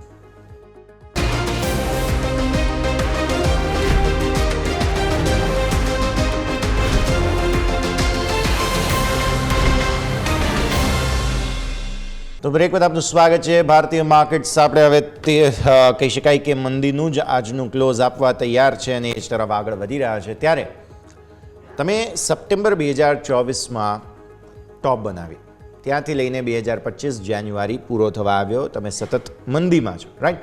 તો આ મંદીમાં જે 2024માં અમુક IPO આવ્યા હતા, અમુક QIP આવ્યા હતા, આ બધા બહુ પ્રીમિયમમાં, ડિસ્કાઉન્ટમાં, વોટેવર હતા, પણ અત્યારે આ બધા જ સ્ટોક્સમાં મેજર વેચવાલી જોવા મળી રહી છે. તો હાલત શું છે એ બધા જ સ્ટોક્સ કે જે 2024માં IPO લઈને કે QIP લઈને આવ્યા હતા, એમની શું પરિસ્થિતિ છે જાણીએ સહયોગી યોમિક પાસેથી. યોમિક, જણાવો, સુપર IPO આવ્યા હતા 2024માં, અત્યારે હાલત બધાની ખરાબ? 2024માં અત્યાર સુધીના સૌથી હાઈએસ્ટ IPO આપણને જોવા મળ્યા હતા. એ બધા વચ્ચે હવે આપણે ઘણા બધા ઇન્વેસ્ટરો કે ઓલમોસ્ટ ડબલ અમાઉન્ટ પણ કોઈએ કમાઈ છે. અમુક IPO હતા, બજાજ હાઉસિંગ કે ઘણા એવા સ્ટોક છે કે જેમાં લોકોએ સારા એવા પૈસા કમાવ્યા હતા. પરંતુ જે રીતે માર્કેટ કરેક્શન કરી રહ્યું છે એ બધા વચ્ચે જે IPO દ્વારા જે કંપનીના જે શેર આવ્યા હતા એ પણ એના જે હાઈથી અને જે ઇસ્યુ પ્રાઇસથી પણ અમુક એવા સ્ટોક છે કે જે ઘણા નીચે આવી ગયા છે કે જે આપણે જણાવીશું. તો સૌથી પહેલાં જે આપણે જો 2024માં જે લિસ્ટ થયેલ 40% કંપની એવી છે કે હાલ એમની જે ઇસ્યુ પ્રાઇસ હતી, હાઈ તો છોડો પરંતુ ઇસ્યુ પ્રાઇસથી પણ નીચે આવી ગઈ છે, બરાબર. બીજું તમે જુઓ તો 2024માં જે QIP લાવનાર 50% કંપનીઓ એવી છે કે હાલ એમની જે ઇસ્યુ પ્રાઇસ છે એનાથી પણ નીચે જોવા મળી રહી છે. સામે કુલ આપણે જોઈએ તો 91 કંપનીઓ હતી કે જે 2024માં લિસ્ટ થઈ હતી IPO દ્વારા, એમાંથી કુલ 1.6 લાખ કરોડ રૂપિયાના IPO કુલ કંપનીઓ લાવી હતી. 91 કંપનીઓ. જો સામે જોઈએ તો 38 કંપનીઓ એવી છે કે એમની જે ઇસ્યુ કિંમત છે જે IPO લઈને આવી હતી એનાથી પણ નીચે કારોબાર કરી રહી છે. 91માંથી 38 કંપનીઓ એમના ઇસ્યુ પ્રાઇસથી પણ નીચે કારોબાર કરી છે. સામે 38માંથી 23 કંપની એવી હતી આજે છે કે જે પ્રીમિયમ સાથે લિસ્ટ થઈ હતી પરંતુ હાલ તેઓ ઇસ્યુ પ્રાઇસથી નીચે આવી ગઈ છે. અને 38માંથી જે બાકીની 15 કંપની એવી છે કે જે ડિસ્કાઉન્ટ સાથે જેથી લિસ્ટ થઈ હતી અને અત્યારે હાલ પણ તેઓ ડિસ્કાઉન્ટમાં જોવા મળી રહી છે. હવે આવો કયા IPO છે કે જેમાં કઈ રીતે આપણને ઇમ્પેક્ટ, કેટલો ગેઇન લોસ કરન્ટલી આપણને જોવા મળી રહ્યો છે એની પર નજર કરીએ તો ECOS mobility and hospitality IPO ટાઈમે લિસ્ટિંગ એને આપણને 32% જોવા મળે તો, પરંતુ અત્યારે હાલ એમની ઇસ્યુ પ્રાઇસ છે એનાથી 28% નીચે સ્ટોક કારોબાર કરી રહ્યો છે. નેક્સ્ટ સરસ્વતી સારી રિપોર્ટ કે એમાં જોઈશું તો 31% જ્યારે IPO લિસ્ટિંગ ટાઈમે ગેઇન મળ્યું તો અત્યારે તમે નજર કરશો તો 25% નીચે કારોબાર કરી છે ઇસ્યુ પ્રાઇસથી પણ, એટલે કે હાઈથી તો એનાથી પણ નીચે કારોબાર કરી છે. નોર્ધન આર્ક ઉપર નજર કરશો તો ઇસ્યુ પ્રાઇસ પહેરી આપણને 23% અહીંયાથી ગેઇન મળ્યું હતું સેમ ડે અને અત્યારે તમે જોશો 23% એનાથી પણ ઇસ્યુ પ્રાઇસથી પણ નીચે કારોબાર કરી રહ્યું છે. સામે સ્ટેનલી લાઇફસ્ટાઇલ કે જેમાં તમને 28% ગેઇન મળ્યું મળ્યો હતો અને અત્યારે હાલ જે ઇસ્યુ પ્રાઇસ એનાથી 5% નીચે કારોબાર કરી રહ્યો છે. એકેએમઈ ફિનટ્રેડ ઇન્ડિયા મોબિલિટી જોઈશું તેમાં પણ 9%, ઓલમોસ્ટ 9 થી 10% આપણને અહીંથી ગેઇન મળ્યું હતું આઈપીઓ ફેરી, પરંતુ અત્યારે આપણે 29% ડાઉનસાઇડ કારોબાર કરી રહ્યો છે. ટોનલીસ ટાયર જે આપણે એસએમઈ આઈપીઓ હતો કે એમાં તમે જોશો તો ઓલમોસ્ટ 5.44% સારો ગેઇન હતો, અત્યારે 23.19% નીચે કામ કર્યું છે. ક્રોસ એમાં પણ તમે જોશો અત્યારે 21.50 અત્યારે હાઈથી એના નીચે કારોબાર કરી છે. સામે બાજાજ સ્ટાઇલ રિટેલ કે આમાં તમે ઓપનિંગ ફેરી તમને 2.74%, ઓલમોસ્ટ ફ્લેટ આજુબાજુ આપણને એમાં ઇસ્યુ થતું જોવા મળ્યું હતું, પરંતુ અત્યારે ઓલમોસ્ટ 18% સ્ટોક નીચે આવી ગયો છે ઇસ્યુ પ્રાઇસથી. સામે શ્રી તિરુપતિ બાલાજી એગ્રો જોશો તો એમાં પણ આપણને 16 થી 17% ડાઉનસાઇડ જોવા મળી છે. એકમ્સ ડ્રગ એન્ડ ફાર્મા એમાં પણ 14% આપણને અહીંથી ડાઉનસાઇડ જોવા મળી રહી છે. આ વાતથી આપણે હવે અમુક બીજા લઈને આવીશું કે બીજા કયા આઈપીઓ છે કે જે આપણને અહીંથી ઇમ્પેક્ટ જોવા મળી છે. તો આપણે નેક્સ્ટ સ્લાઇડ જોઈશું કે જેમાં આપણને કઈ રીતે ઇમ્પેક્ટ અહીંયા જોવા મળી છે. તો તમે નજર કરશો તો અહીંયા જે આઈપીઓ લિસ્ટિંગ જે છે જે બિલો ઇસ્યુ પ્રાઇસ એટલે કે પ્રાઇસ કરતાં નીચે ગઈ હતી અને જે ફોલ બીજું વધારે ફર્ધર અહીંયા ફોલ થયો છે. હવે price popular vehicle and service ઉપર નજર કરીશું જે 6.36% ડાઉનસાઇડ ડિસ્કાઉન્ટમાંથી લિસ્ટ થયો હતો, પરંતુ અત્યારે તમે જોશો તો ઓલમોસ્ટ 50%, એટલે કે જે ઇસ્યુ પ્રાઇસ હતું એનાથી 50% અડધો શેર થઈ ગયો છે. વેસ્ટર્ન કેરિયર જોશો તો એમાં તમને 7% આજુબાજુ અહીંયાથી ડિસ્કાઉન્ટમાં ઓપન થયો, પરંતુ અત્યારે તમને 37% ડાઉનસાઇડ અહીંયાથી કારોબાર કર્યો છે. કેપિટલ સ્મોલ ફાઇનાન્સ બેંક કે જેમાં 7% અહીંયાથી ડિસ્કાઉન્ટમાં ઓપન થયો, પરંતુ અત્યારે તમને 36% તમને અહીંયાથી ડાઉનસાઇડ જોવા મળી રહ્યું છે. એસીએમઈ સોલાર કે જેમાં તમને 12% અહીંયાથી માઇનસમાં ઓપન થયો, પરંતુ અત્યારે એમાં પણ 27 થી 28% ફર્ધર ડાઉનસાઇડ જોવા મળ્યું છે. કેરારો ઇન્ડિયામાં જોશો તો કેરારો ઇન્ડિયા પણ 9%થી વધારીને એનું 25% અહીંયાથી ડાઉનસાઇડ જોવા મળ્યું છે. સુરક્ષા ડાયગ્નોસ્ટિક કે જેમાં તમારે 5% અહીંયાથી માઇનસ ડિસ્કાઉન્ટમાં લિસ્ટિંગ ગેઇન હતો, લિસ્ટિંગ લોસ કે જે તમારીથી વધારે 25% સુધીની લોસ તમારી ફર્ધર અપસાઇડ ડાઉનસાઇડ જોવા મળી છે. ગોદાવરી બાયો રિફાઇનરીઝ કે જેમાં તમને 60% ડિસ્કાઉન્ટમાં ઓપન થયો હતો, અત્યારે 21.56% અહીંયાથી ઇસ્યુ પ્રાઇસથી નીચે કારોબાર કર્યું છે. સિગેલ ઇન્ડિયા જોઈશું તો એમાં પણ તમને 3.73% જે લોસ હતો વધીને 20% લોસ આવી છે. ગોપાલ સ્નેક્સ કે જેમાં તમે 10.21% હતો લોસ, એ વધીને તમને 15.22%. આરકે સ્વામી કે જેમાં 8.59 થી વધીને 13.85. લાસ્ટ હુન્ડાઈ મોટર્સ કે જે અત્યાર સુધી દેશનો સૌથી મોટો આઈપીઓ લઈને આવી હતી, જે 7% ડિસ્કાઉન્ટ ઉપર ઓપન થયો હતો, ફરીથી એક વખત સારો એવો ગેઇન તરફ પણ ગયો હતો સ્ટોક અને ફરીથી ઉપરના સ્તરથી ડાઉનસાઇડ આવી અને ઇસ્યુ પ્રાઇસથી આપણને ઓલમોસ્ટ 13% સુધીને અત્યારે ડાઉનસાઇડમાં કારોબાર કરતો જોવા મળી રહ્યો છે. એટલે અત્યારે આપણે એ પણ જોયું કે કયા સ્ટોક સારું એવું પ્રીમિયમમાં વધ્યા હતા કે 25, 30 થી 40% સુધી પ્રીમિયમમાં હતા, પરંતુ અત્યારે તે ઇસ્યુ પ્રાઇસથી નીચે આવી ગયા છે. અને બીજી સ્લાઇડ આપણે જોઈ કે જેમાં ઓલરેડી કંપની ડિસ્કાઉન્ટમાં જ ઓપન થયા હતા, ડિસ્કાઉન્ટ થયા પછી એવું થતું કે આ સ્ટોક ઉપર નહોતા ગયા. હા, ઓપન ડિસ્કાઉન્ટમાં થયા પછી સારી આપણે રિકવરી પણ જોવા મળી હતી, પરંતુ ઉપલા સ્તરથી ફરીથી ડાઉન આવી ગયા છે અને અત્યારે હાલ ઇસ્યુ પ્રાઇસથી ઓલમોસ્ટ જોઈએ તો 20 થી 25% સુધીના આ સ્ટોક અહીંયાથી ક્રેશ થઈ ચૂક્યા છે. યસ, કાઉન્ટર્સમાં મેજર એક્શન છે. યોમિક, ખૂબ ખૂબ આભાર આપનો અમારા સાથે જોડાવા માટે થઈને. તો રવિ સર, જે રિસેન્ટ આઈપીઓ આવ્યા તેમાંથી કોઈ કાઉન્ટર, હમણાં યોમિકે પણ ઘણા નામ કહ્યા છે, કોઈ કાઉન્ટર તમને પસંદ હોય તો? કેમ કે માર્કેટની હાલતની સાથે સાથે આ બધા જે સુપર પ્રીમિયમ કે પ્રીમિયમમાં ઇવન ડિસ્કાઉન્ટમાં પણ અમુક આવ્યા હતા, બધામાં અત્યારે ફિલહાલ સારું એવો સાઇઝેબલ સેલ ડિસ્કાઉન્ટ ચાલી રહ્યો છે. રવિ સર, ઝડપથી આ આંકડો ઘણો સરપ્રાઈઝ છે. 71 આઈપીઓ જે પ્રીમિયમમાં લિસ્ટ થયા હતા અને આટલો આંકડો આઈ થિંક કે ઓલમોસ્ટ અડધા થઈ ગયો ગણાય, તો આઈ થિંક આ એક મીન્સ કે ઓપોર્ચ્યુનિટી પણ છે. અને આમ પણ જોઈએ તો મીન્સ ઇન્વેસ્ટર છે જે લોકો નવું ઇન્વેસ્ટમેન્ટ કરવા માંગતા હોય, એ લોકોને 30 અને 90 દિવસનો જે એન્કર ઇન્વેસ્ટરનો લોકિન હોય છે, એટલીસ્ટ એટલી રાહ જોવી જોઈએ કે જ્યારે તમે કોઈ આઈપીઓ આવે છે, માર્કેટનો સારો ટાઈમ હોય કે ખરાબ ટાઈમ હોય, તમે એ જે 90 દિવસમાં એન્કર ઇન્વેસ્ટરનું જ્યાં સુધી લોકિન ખતમ ના થાય ત્યાં સુધી જો વચ્ચેમાં કોઈ અનસર્ટનિટી વાળું ઇન ટર્મ્સ ઓફ મેક્રો કે માઇક્રો ફેક્ટર આવે છે, તો આઈ થિંક પછી એ સ્ટોકને આખું વર્ષ રિકવર થતા વાર લાગી જાય છે. તો આઈ થિંક આજ ઘણા સ્ટેકમાં થયું છે, ઘણા આઈપીઓ લિસ્ટ થયા પછી જે 90 દિવસ કમ્પ્લીટ નથી કર્યા અને અત્યારે જે કરેક્શન છે થોડું સ્ટીપ છે. તો આઈ થિંક આ જે કરેક્શન છે એમાં 1-2 કંપનીઓ છે જ્યાં બિઝનેસ મોડલ સારા હતા, ફંડામેન્ટલી સ્ટ્રોંગ કંપની હતી અને ડ્યુ ટુ માર્કેટ કરેક્શન નીચે આવ્યું છે. પેલો એફકોન્સ છે, એફકોન ઇન્ફ્રા અને એન્જિનિયરિંગ, આ કંપની મને સ્ટ્રોંગ દેખાઈ રહી છે અને ઘણા ક્રિટિકલ પ્રોજેક્ટ્સ અને મીન્સ કે ગ્રુપ તમે જોશો તો પણ ઘણું સ્ટ્રોંગ છે. અને જે ઓવરવેલ્યુએશનનો ડેફિનેટલી આમાં ઇશ્યુ હતું, કારણ કે લિસ્ટિંગ ગેઇન પણ સારો હતો અને પછી ઉપર પણ એટલો જ સારો ગયો હતો. તો આઈ થિંક અહીંયા ફોકસ રાખવું જોઈએ. 414 આજનો લો છે અને 8% આજે કરેક્ટ થયો છે. અહીંયા ધીમે ધીમે બાઇંગ ચાલુ કરો. મારા હિસાબે અહીંયાથી એક સારી અપસાઇડ, ડિસેન્ટ અપસાઇડ આ કંપની આપી શકે છે અને ઓલ ઓવર વર્ષનો 570 નો ટાર્ગેટ રહેશે. અહીંયા એક સાઇઝેબલ ગેઇન માટે તમારે એક્સપેક્ટ કરવું જોઈએ. જેવું માર્કેટની પરિસ્થિતિ થોડી થાળે પડશે તો આઈ થિંક અહીંયા પણ એક રિકવરીના ચાન્સ છે. બીજું યુનિમેક છે. યુનિમેક પણ હમણાં જ રિસેન્ટલી લિસ્ટેડ કંપની છે. અહીંયા પણ ફોકસ કરો મારા હિસાબે. આજનો લો 1125 છે, 1140 આસપાસ એક્યુમ્યુલેશનની સલાહ રહેશે. ઉપર 1460 સુધીનો ટાર્ગેટ આ સ્ટોક આપી શકે છે. તો યુનિમેક અને એફકોન્સ આ બે કંપનીમાં આ કરેક્શનમાં મારા હિસાબે એક ખરીદીની તક છે અને આઈ થિંક અહીંયા રોકાણ કરવું જોઈએ. આઈપીઓ મેં ધ્યાન રાખવું, જ્યાં અંડર પરફોર્મર છે, લેગ ડાઉન છે અને જ્યાં મીન્સ કે કન્ટિન્યુઅસલી આઈપીઓ પછી નીચે આવે છે, કોન્ટ્રાકોલ ના લેવું જોઈએ જ્યાં સુધી બિઝનેસ મોડલ કે જ્યાં સુધી કંપનીમાં કોઈ મોટું ફંડામેન્ટલ પરિવર્તન નથી આવતું. કારણ કે ઘણા બધા અનલોકિંગ હોય છે. મીન્સ કે પહેલા એન્કર ઇન્વેસ્ટર નીકળે, સ્ટ્રેટેજિક ઇન્વેસ્ટરનો એક્ઝિટ હોય, પછી પ્રી આઈપીઓ ઇન્વેસ્ટમેન્ટ વાળા 6 મહિના પછી એમનું એક્ઝિટ હોય. તો આઈ થિંક ઘણા બધા એમની એક્ઝિટ ઓપોર્ચ્યુનિટી તરીકે એને જોતા હોય છે. તો આઈ થિંક આઈપીઓમાં લેગાર્ડ છે, લેગાર્ડ જ રહેશે અને આઉટ પરફોર્મર છે ત્યાં 30 અને 90 દિવસ આ બેનો જ્યારે એન્કર ઇન્વેસ્ટરનો લોક ઇન પીરિયડ પૂરો થાય ત્યારબાદ તમે સારી ઓપોર્ચ્યુનિટી તરીકે એને જોઈ શકો છો.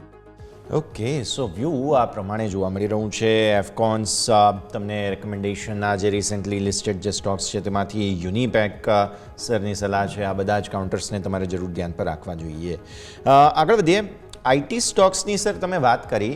મારે પર્ટિક્યુલરલી મિડ કેપ આઈટી અને એમાં પણ એક કાઉન્ટર છે ન્યૂજેન સોફ્ટવેર ખાસ તમારા પાસે લઈને આવવું છે. રીઝન જે આ એઆઈ વગેરેના સમાચારો આવ્યા છે, એક નેટવેબ ટેકનોલોજી પણ છે કે જે ખાસો એવો ઘટ્યો છે આજના સમાચાર બાદ, અને ન્યૂજેન તો લગભગ પાછલા અઠવાડિયાથી જ ઘટવા લાગ્યો હતો. તો જે આ મિડ કેપ આઈટીની સ્થિતિ છે આ એઆઈ ચાઇનાના એઆઈના જે સમાચારો તે બાદ, તો તેને લઈને આ બંને કાઉન્ટર્સ પર એક વખત રિવ્યૂ જોઈએ. એક નેટવેબ ટેકનોલોજી 12.5% નીચે, ન્યૂજેન સોફ્ટવેર 10% લોઅર સર્કિટ પર. સાહેબ ડેફિનેટલી આઈ થિંક કે કરેક્શન થોડું સ્ટીપ રહ્યું અને મીન્સ કે આ ન્યૂઝના હિસાબે પણ અને પછી એનું જે પરિણામો પણ થોડા વીક હતા. આ મીન્સ કે તમે જોશો તો આ કંપની 15 જાન્યુઆરીએ આનો એને નવો ઓલ ટાઈમ હાઈ કર્યો હતો 1798 અને ત્યારથી આ 1057. એટલે તમે જો કે 60 થી 70% કરેક્શન એક સાથે એક શ્વાસે આવ્યું છે. આઈ થિંક અહીંયા હજી પણ થોડું કરેક્શન સ્કોપ બની રહ્યા છે. કોન્ટ્રા ઓપોર્ચ્યુનિટી તરીકે ના જોવું જોઈએ કારણ કે સેમ સ્ટીપ એ નવેમ્બરથી લઈને જાન્યુઆરીમાં આટલું જ મોટું પ્રાઇસ એપ્રિસિએશન હતું. હવે આ તેજી ચાલુ થઈ હતી 1030 થી નવેમ્બરથી અને આટલું સ્ટીપ રાઇઝ હતું અને ફરીથી એ જ રીતેનું કરેક્શન છે. તો આઈ થિંક એટલીસ્ટ એવું લાગી રહ્યું છે કે ન્યૂજન છે ત્યાં અવોઇડ કરવું જોઈએ. હજી પણ અહીંયા આઈ થિંક બિલો 920 930 જો લેવલ મળે તો એને થોડું કોન્ટ્રા ઓપોર્ચ્યુનિટી તરીકે જોવું જોઈએ. સિમિલર વેમાં 3-4 જાન્યુઆરીએ 2900 આસપાસનો પ્રાઇસ આઈ થિંક નેટવેબનો હતો અને આજે 1610 થઈ ગયો છે. તો આઈ થિંક આ બધા સ્ટોક્સ છે જ્યાં બહુ મોટો ઓવરવેલ્યુએશન, કોઈ ન્યૂઝ, કોઈ એક્સપેક્ટેશન્સ ફંડ હાઉસીસની એક્યુમ્યુલેશનના હિસાબે અહીંયા ખાસા પ્રાઇસમાં એપ્રિસિએશન હતા. પરંતુ અહીંયા વધારે ફોકસ ના કરતા હજી પણ, કારણ કે જે મેં આગળ પણ કીધું કે હમણાં શું ટાઈમ છે કે જે લેગાર્ડ છે ત્યાં કોન્ટ્રા ઓપોર્ચ્યુનિટી ત્યાં સુધી ના લેવી જોઈએ જ્યાં સુધી એક સાઇઝેબલ રિકવરી માટેના આપણને કોઈ રેશનલ ના મળે. ભલે 5-10% આપણે અહીંથી ઉપર લઈશું તો પ્રોબ્લેમ નથી, પણ જ્યાં સુધી આ રેશનલ અને તમને કન્વિક્શન આવે એવા રેશનલ ના મળે ત્યાં સુધી માર્કેટનો ટાઈમ નાજુક છે. તો અત્યારે થોડું કોન્ટ્રા તક માટે વિચારવું ના જોઈએ અને જ્યાં થોડી ફંડામેન્ટલી 6-12 મહિનાનો આઉટલુક જે આપણે આગળ પણ જણાવ્યું તો આઈ થિંક ત્યાં થોડું એક્યુમ્યુલેશન કરશો તો કમ્પેરેટિવ રિસ્ક રિવોર્ડ બેટર રહેશે. ક્લિયરલી હજુ થોડો ઘટાડો આવી જાય, સેટલ થઈ જાય ત્યારબાદ ખરીદદારી કરવાની સલાહ અહીંયાથી ખાસ બની રહી છે. એક વખત માર્કેટના ક્લોઝિંગ પર ફટાફટ નજર કરી લઈએ. 22,800 સોફાર જાળવી રાખ્યું છે નિફ્ટીએ, એટલે 22,300નું રિસ્ક છે એવું નથી કે નથી, પણ હા થોડું ટેમ્પરરી ઓછું થયું હોય તેવું લાગે છે. મે બી હજુ પણ એક વખત કોશિશ કરી શકે છે 23,100ના ઉપરના લેવલ્સ હતા તે તરફ જવા માટે. 48,018 પર બેંક નિફ્ટી ક્લોઝ થયો. 48,300ની આપણી બેઝિક કન્ડિશન હતી તેના નીચે, મતલબ આજનું ક્લોઝ ખરાબ ટેકનિકલી જોવા જાવ તો ગણાય બેંક નિફ્ટી માટે થઈને. બહુ ફાયર ફાઇટિંગ થયું અહીંયા. ડેઝ લો 47,844ના હતા, ત્યાંથી 48,000ને ઉપરનું ક્લોઝ છે, એટલે આઈડિયલી જોવા જાવ સારી વાત છે, પણ 48,300ની આપણી બેઝિક ક્રાઇટેરિયા હતી અહીંયા, એ પણ ફૂલફિલ ના થઈ અને 23,007 ઉપર નિફ્ટીના હાઈ બન્યા, નીચે 22,786ના લો બન્યા અને આ રેન્જમાં ફસાઈ ગયા. હાલત ખરાબ હતી મિડ કેપ અને સ્મોલ કેપની. 4%થી વધુની વેચવાલી હતી એક સમયે સ્મોલ કેપમાં, છેલ્લે 4.5% આસપાસથી વધુની વેચવાલી સાથે બંધ થયા, 3.5%ની વેચવાલી સાથે બંધ થયા. મિડ કેપની અંદર વિક્સ તમારો 18 ને ઉપર બંધ થયો છે. આઈ મીન 18.13 મંથલી એક્સપાયરી હજુ આવી નથી, હજુ તો આજે સોમવાર હતો, મંગળ બુધ ગુરુ 3 દિવસ તમારા પાસે બાકી છે અને આવી સ્થિતિમાં તમને જોવા મળે છે ભરપૂર એક્શન ભારતીય માર્કેટ્સમાં અત્યારે યથાવત. તો નજર રાખવાની રહેશે કઈ રીતે જોવા મળે છે. પહેલાં તો આજના ક્લોઝનું રિએક્શન રવિ સર લઈ લઈએ. સ્મોલ કેપ મિડ કેપની હાલત ખરાબ, વિક્સ 18 ઉપર અને કઈ રીતે કમ્પાઇલ કરવું જોઈએ સર?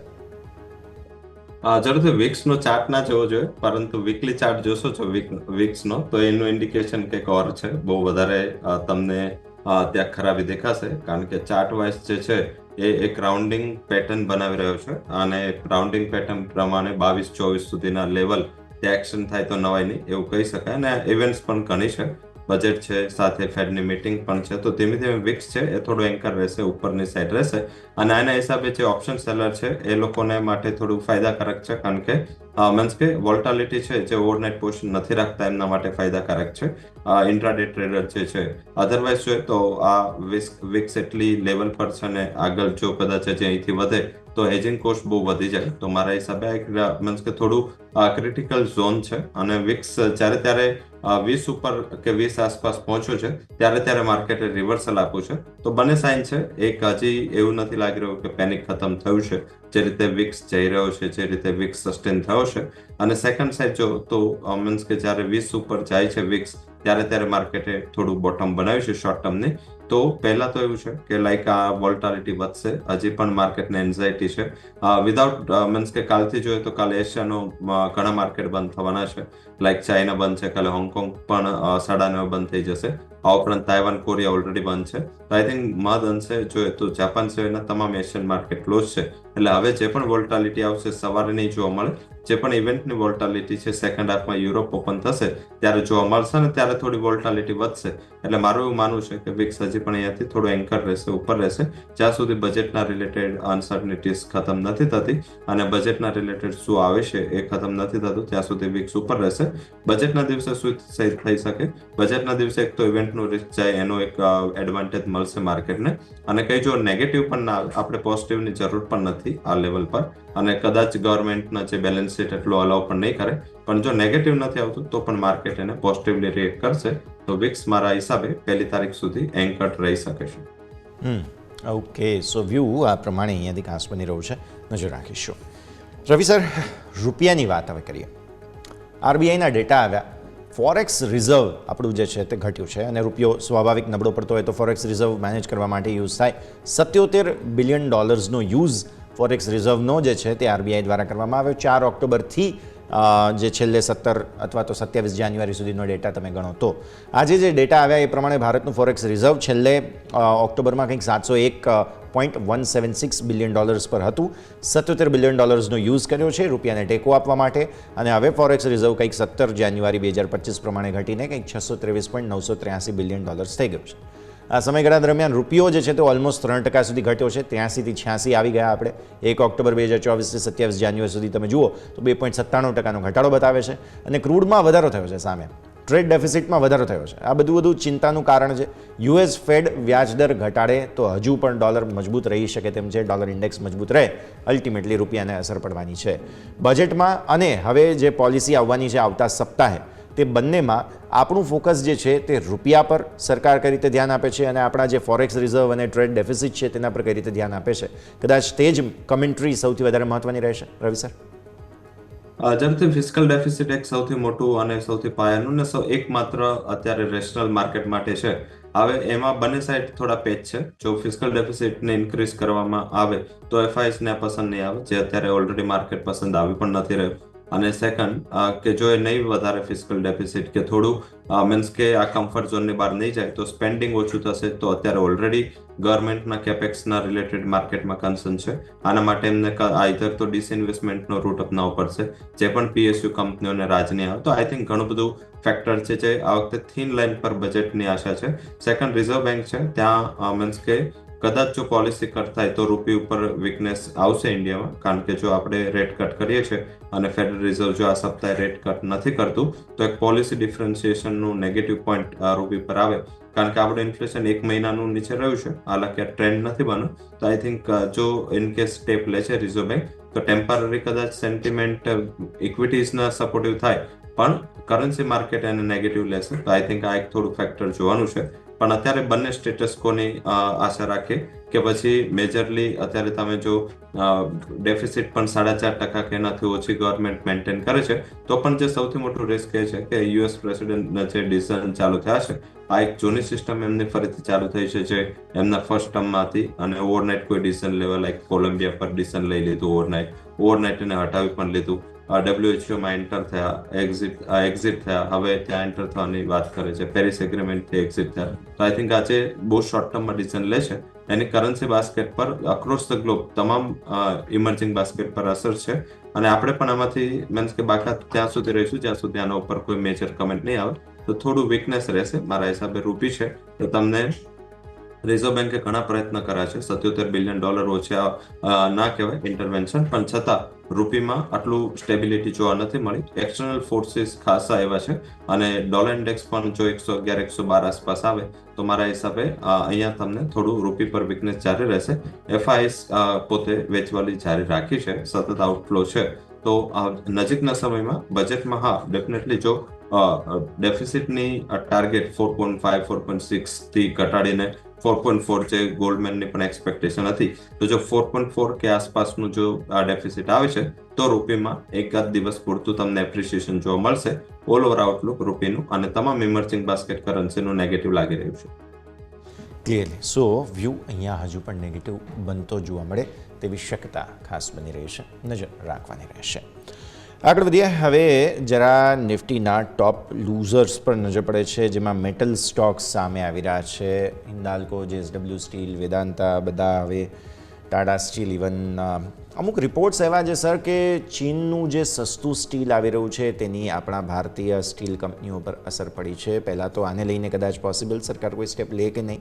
અને બીજું કે આના કારણે જ્યારે સ્ટીલ કંપનીઓના બેલેન્સ શીટ પર સીધી અસર પડી રહી છે તો આ જે પરિણામો આવ્યા તેને કમ્પ્રાઇઝ કઈ રીતે આપણે કરવા જોઈએ જેટલા પણ રિસેન્ટ JSW સ્ટીલ વગેરેના પરિણામો આવ્યા તેને જોતા જરૂરથી એક તો આપણે જે એડ ઓફ ડ્યુટી છે હજી નથી હટાવી જે કોવિડના હિસાબે લગાવી હતી મીન્સ આપણી કંપની એક્સપોર્ટ પણ કેમ કરે કારણ કે ઇન્ડિયન કંપની જેટલું હાયર લેવલ પર એક્સપોર્ટ કરશે એટલે હાયર એડ ઓફ ડ્યુટી છે અને આઈ થિંક ના કરે એના માટે ગવર્મેન્ટ તમામ પ્રયાસ કરી રહી છે એટલે હવે શું થશે લાઈક કે એ લોકો ઇમ્પોર્ટ કરી રહ્યા છે સસ્તા ભાવનું ડમ્પ કરી રહ્યા છે ડિસ્પાઇટ કે આટલા બધા એન્ટી ડમ્પિંગ મેજર સ્ટીલના ઇમ્પોર્ટ પર લેવાયા છે છતાં આજે સ્પેશિયાલિટી સ્ટીલનું જે ઇમ્પોર્ટ છે ચાઇના કોરિયા અને એના તરફથી એ સતત ઇન્ડિયામાં ડમ્પિંગ વધી રહ્યું છે મીન્સ કે જે ગવર્મેન્ટના પ્રયાસ અત્યારે પૂરતા નથી અને બંને સાઈડ જોવું જોઈએ ઇમિડિયેટલી નેગેટિવ સાઈડ કારણ કે કંપનીઓના માર્જિન ઘસાશે જો સસ્તા ભાવનું ઇમ્પોર્ટ રહેશે તો અને સાથે એક્સપોર્ટ પણ નહીં કરી શકે કારણ કે એનો એડિશનલ એમને ત્યાં ડ્યુટી પે કરવાની છે તો આઈ થિંક આ એક સૌથી મોટું રીઝન છે ગવર્મેન્ટે આ ડ્યુટી હટાવી દેવી જોઈએ બજેટમાં સૌથી મોટું ડિસિઝન લેવું જોઈએ કારણ કે જો આ ડ્યુટી હટાવશે તો આપણને ડમ્પિંગ કોઈ પ્રોબ્લેમ જ નથી લાઈક કે ક્રૂડનું આટલું મોટા પાયે ડમ્પિંગ થયું ઇન્ડિયામાં મીન્સ આના ડેટા જો તમે રિયલ જોશો તો ઇન્ડિયામાં કોવિડ પછી હાઈએસ્ટ ઇન્ડિયાનું ઇમ્પોર્ટ છે ક્રૂડનું પણ ઇન્ડિયા બધું કન્ઝ્યુમ નથી કરતું ઇન્ડિયા રિફાઇન કરીને એ પ્રોડક્ટ બહાર વેચે છે યુરોપને આપે છે તમામ જ્યાં જ્યાં આપણે અત્યાર સુધી જિંદગીમાં એક્સપોર્ટ નહોતું કર્યું ત્યાં આપણે પેટ્રોકેમિકલ અને ક્રૂડના પ્રોડક્ટ્સનું એક્સપોર્ટ કરતા થયા તો સ્ટીલ આપણે સસ્તું આવશે તો આપણા માટે સારું છે જો ગવર્મેન્ટ આ એડ ઓફ ડ્યુટી હટાવી દે અને એક્સપોર્ટ ઉપર પ્રમોશન આપે તો મારા હિસાબે એન્ટી ડમ્પિંગ ડ્યુટીની પણ જરૂર નથી ગવર્મેન્ટ અલાઉ કરવી જોઈએ સ્ટીલ કંપનીઓને ટ્રેડિંગ માટે અને આઈ થિંક આ જો ટ્રેડિંગ થાય તો ઇન્ડિયા એક ટ્રેડિંગ હબ બનશે જેમ કોવિડ પછી હાઈએસ્ટ ટ્રેડિંગ ઇન્ડિયામાં થયું છે ક્રૂડનું તો મારા હિસાબે આ રીતે કંઈક સ્ટેપ લેશે અધરવાઇઝ કંપનીઓને સર્વાઈવલ થોડું મુશ્કેલ રહેશે માન કંપનીઓ પ્રોફિટમાં આવી હતી આજે ટાટા સ્ટીલના પરિણામો છે 500 કરોડના લોસની એક્સપેક્ટેશન છે આ ડ્યુટીને જ આભારી છે આઈ થિંક એના હિસાબે થોડું ઇમિડિયેટ કન્સર્ન રહેશે ચાઇના સતત સ્ટ્રગલ કરી રહ્યું છે આજે પણ ચાઇનાના જે મેન્યુફેક્ચરિંગ PMI નીકળીને એ નીચે 49નો PMI હતો તો આઈ થિંક એના હિસાબે મેટલમાં થોડું સેલિંગ પ્રેશર આવ્યું ટ્રમ્પની પોલિસી પણ હજી ખ્યાલ નથી કે ચાઇના ઉપર ડ્યુટી લગાવશે કે નહીં હા ડેફિનેટલી બોટમના બહુ નજીક છે અને જો સ્ટીલ કંપનીઓમાં કંઈ પણ પોઝિટિવ આવે છે બજેટમાં તો મારા હિસાબે JSW સ્ટીલ પર ફોકસ કરવું જોઈએ આ સેક્ટરનું મારો આ ટોપિક છે મને અહીંયા ઘણા ફંડામેન્ટલ પસંદ આવી રહ્યા છે અને અર્નિંગ પણ એટલી ખાસ ખરાબ નથી તો મારા હિસાબે JSW સ્ટીલ પર ફોકસ કરવું જોઈએ JSW સ્ટીલ પર ફોકસ કરવાની સલાહ તમને અહીંયાથી ખાસ બનતી જોવા મળી રહી છે મેટલ સ્ટોક્સમાંથી ઇન્ટરેસ્ટિંગ કાઉન્ટર તમારે નજર રાખવાની રહેશે આગળ વધીએ બીજા કાઉન્ટર્સ પર્ટિક્યુલરલી કે જેમાં પરિણામોને લઈને એક્શન જોવા મળ્યું તેમાં CDSL હતો સર માર્કેટ કેપિટલ માર્કેટ્સની સાથે સીધી કે આડકતરી રીતે જોડાયેલા સ્ટોક્સમાં સારી એવી પિટાઈ થઈ છે, પણ જો તમે કમ્પેર કરો ઇન્ડેક્સની સાથે તો કદાચ એટલું નથી. NSE IPO આવવાનો છે તેનો બઝ હજુ પણ બનેલો છે. હવે ચોથા ત્રિમાસિકમાં તમે જુઓ તો સૌથી ઓછા નવા ડીમેટ એકાઉન્ટ જે છે તે CDSLમાં ઓપન થયા છે, અને બીજા ત્રિમાસિકમાં તમે જુઓ તો 1.18 કરોડ નવા ડીમેટ એકાઉન્ટ ઓપન કર્યા. તેની સામે થોડું સ્લોડાઉન છે. સ્વાભાવિક માર્કેટમાં મૂડ જે હોય તે પ્રમાણે ડીમેટ એકાઉન્ટની સંખ્યાને પણ સીધી કે આડકતરી રીતે અસર પહોંચે. પણ આ સમાચાર બાદ CDSLમાં હેવી પ્રોફિટ બુકિંગ આજે હતું. તમને એવું લાગે છે કે આજે આ રિસેન્ટ ઘટાડો આવ્યો છે તેમાં સારી ઓપોર્ચ્યુનિટી માર્કેટ પાર્ટિસિપન્ટ્સ અથવા તો કેપિટલ માર્કેટના ડાયરેક્ટલી રિલેટેડ પ્લેયર્સ છે તેમાં ઇન્વેસ્ટ કરવાનો સમય છે? જરૂરથી ફંડામેન્ટલી ઘણું સ્ટ્રોંગ કંપની છે, પણ જેમ આપણે મેટલ અને સ્ટીલ કંપનીઓ વિશે વાત કરી એમ આમાં પણ છે. આપણું બધું સારું રોઝી પિક્ચર જ ચાલી રહ્યું હતું, કોઈ માર્કેટનું એટલું ખાસ કન્સર્ન નહોતું, પણ આપણે જે રેગ્યુલેટરી એન્વાયરમેન્ટમાં ટાઇટનિંગ લાવ્યા એના હિસાબે CDSLને અસર આવવાની હતી અને આવી પણ છે. એક્સચેન્જીસને પણ આ વોલ્યુમની અસર દેખાશે તમને પરિણામો જેવા આવશે. હાલાકી મીન્સ કે આને ફંડામેન્ટલ ટ્રિગર આગળ ઘણા છે, પણ અત્યારે શોર્ટ ટર્મમાં જે ઓવર વેલ્યુએશનનું ઇસ્યુ હતું એના હિસાબે હાયર લેવલથી અપ્રોક્સિમેટલી 2000 રૂપિયા સુધીનો હાઈ કરી અને 1340 સુધી આવી ગયો છે. મારા હિસાબે એક ઓવર વેલ્યુએશનનો ઇસ્યુ હતો, એના હિસાબે પ્રાઇસીસમાં કરેક્શન આવ્યું અને મીન્સ કે જે ક્વાર્ટર ઓન ક્વાર્ટર પરફોર્મન્સ થોડું ખરાબ છે. તમે યર ઓન યરમાં કોઈ એટલું મોટું ઇસ્યુ નથી, બટ ક્વાર્ટર ઓન ક્વાર્ટરમાં તમે નવા ડીમેટ અકાઉન્ટના જો કે એની ફીસ જો કે સાથે તમે ઓવરઓલ રેવન્યુ જો કે પ્રોફિટેબિલિટી તમામ જગ્યાએ હર્ટ થયું છે. તો મારા હિસાબે હજી પણ અહીંયા થોડું કરેક્શન ડ્યુ છે. હજી પણ અહીંયા મારા હિસાબે જો તમને 1240 1230 એવું કોઈ લેવલ મળે છે તો મારા હિસાબે ખરીદારી કરવી જોઈએ. અહીંયા હજી પણ એક થોડું કરેક્શનના ચાન્સીસ દેખાઈ રહ્યા છે. સાથે મીન્સ કે 2021 પછી પહેલી વાર એવું બન્યું છે કે CDSLના ક્વાર્ટર ઓન ક્વાર્ટર નંબર્સમાં આટલી ખરાબી છે. અધરવાઇઝ 2021-22 પછી CDSL ક્વાર્ટર ઓન ક્વાર્ટર અને યર ઓન યર પોતાની રફતાર ટકાવી રાખી છે, પરંતુ due to this changes in derivative norms કે પછી માર્કેટના સેન્ટિમેન્ટ જે ખરાબ થયા છે અને સાથે જે સતત રેગ્યુલેશનમાં પરિવર્તન આવી રહ્યા છે એને લઈને આ એક ઇન્વેસ્ટરનો રિસ્પોન્સ છે. આઈ થિંક આ રિસ્પોન્સ ગવર્મેન્ટે પર માર્ક કરવું જોઈએ. તો ક્લિયરલી વ્યૂ આ પ્રમાણે અહીંયાથી ખાસ બનતો જોવા મળી રહ્યું છે. નજર સતત આપણે રાખવાની રહેશે જ્યાં સુધી વાત આવે છે CDSL અને અન્ય સ્ટોક્સની. અન્ય કાઉન્ટર્સ પર ફોકસ કરીએ. ACC નંબર્સ આવ્યા હતા. નફો જે છે તે કંઈક બહુ જ સરસ રીતે સુધર્યો છે અને ઓલમોસ્ટ ડબલ થયો છે તેવા ઇન્ડિકેશન અહીંયાથી ખાસ, અને અન્ય આંકડાઓ પણ કંઈક સારા જ આવેલા છે. આવી સ્થિતિમાં ACC પર આપણે આજના દિવસે ફોકસ જે છે તે ધરાવી રહ્યા હતા.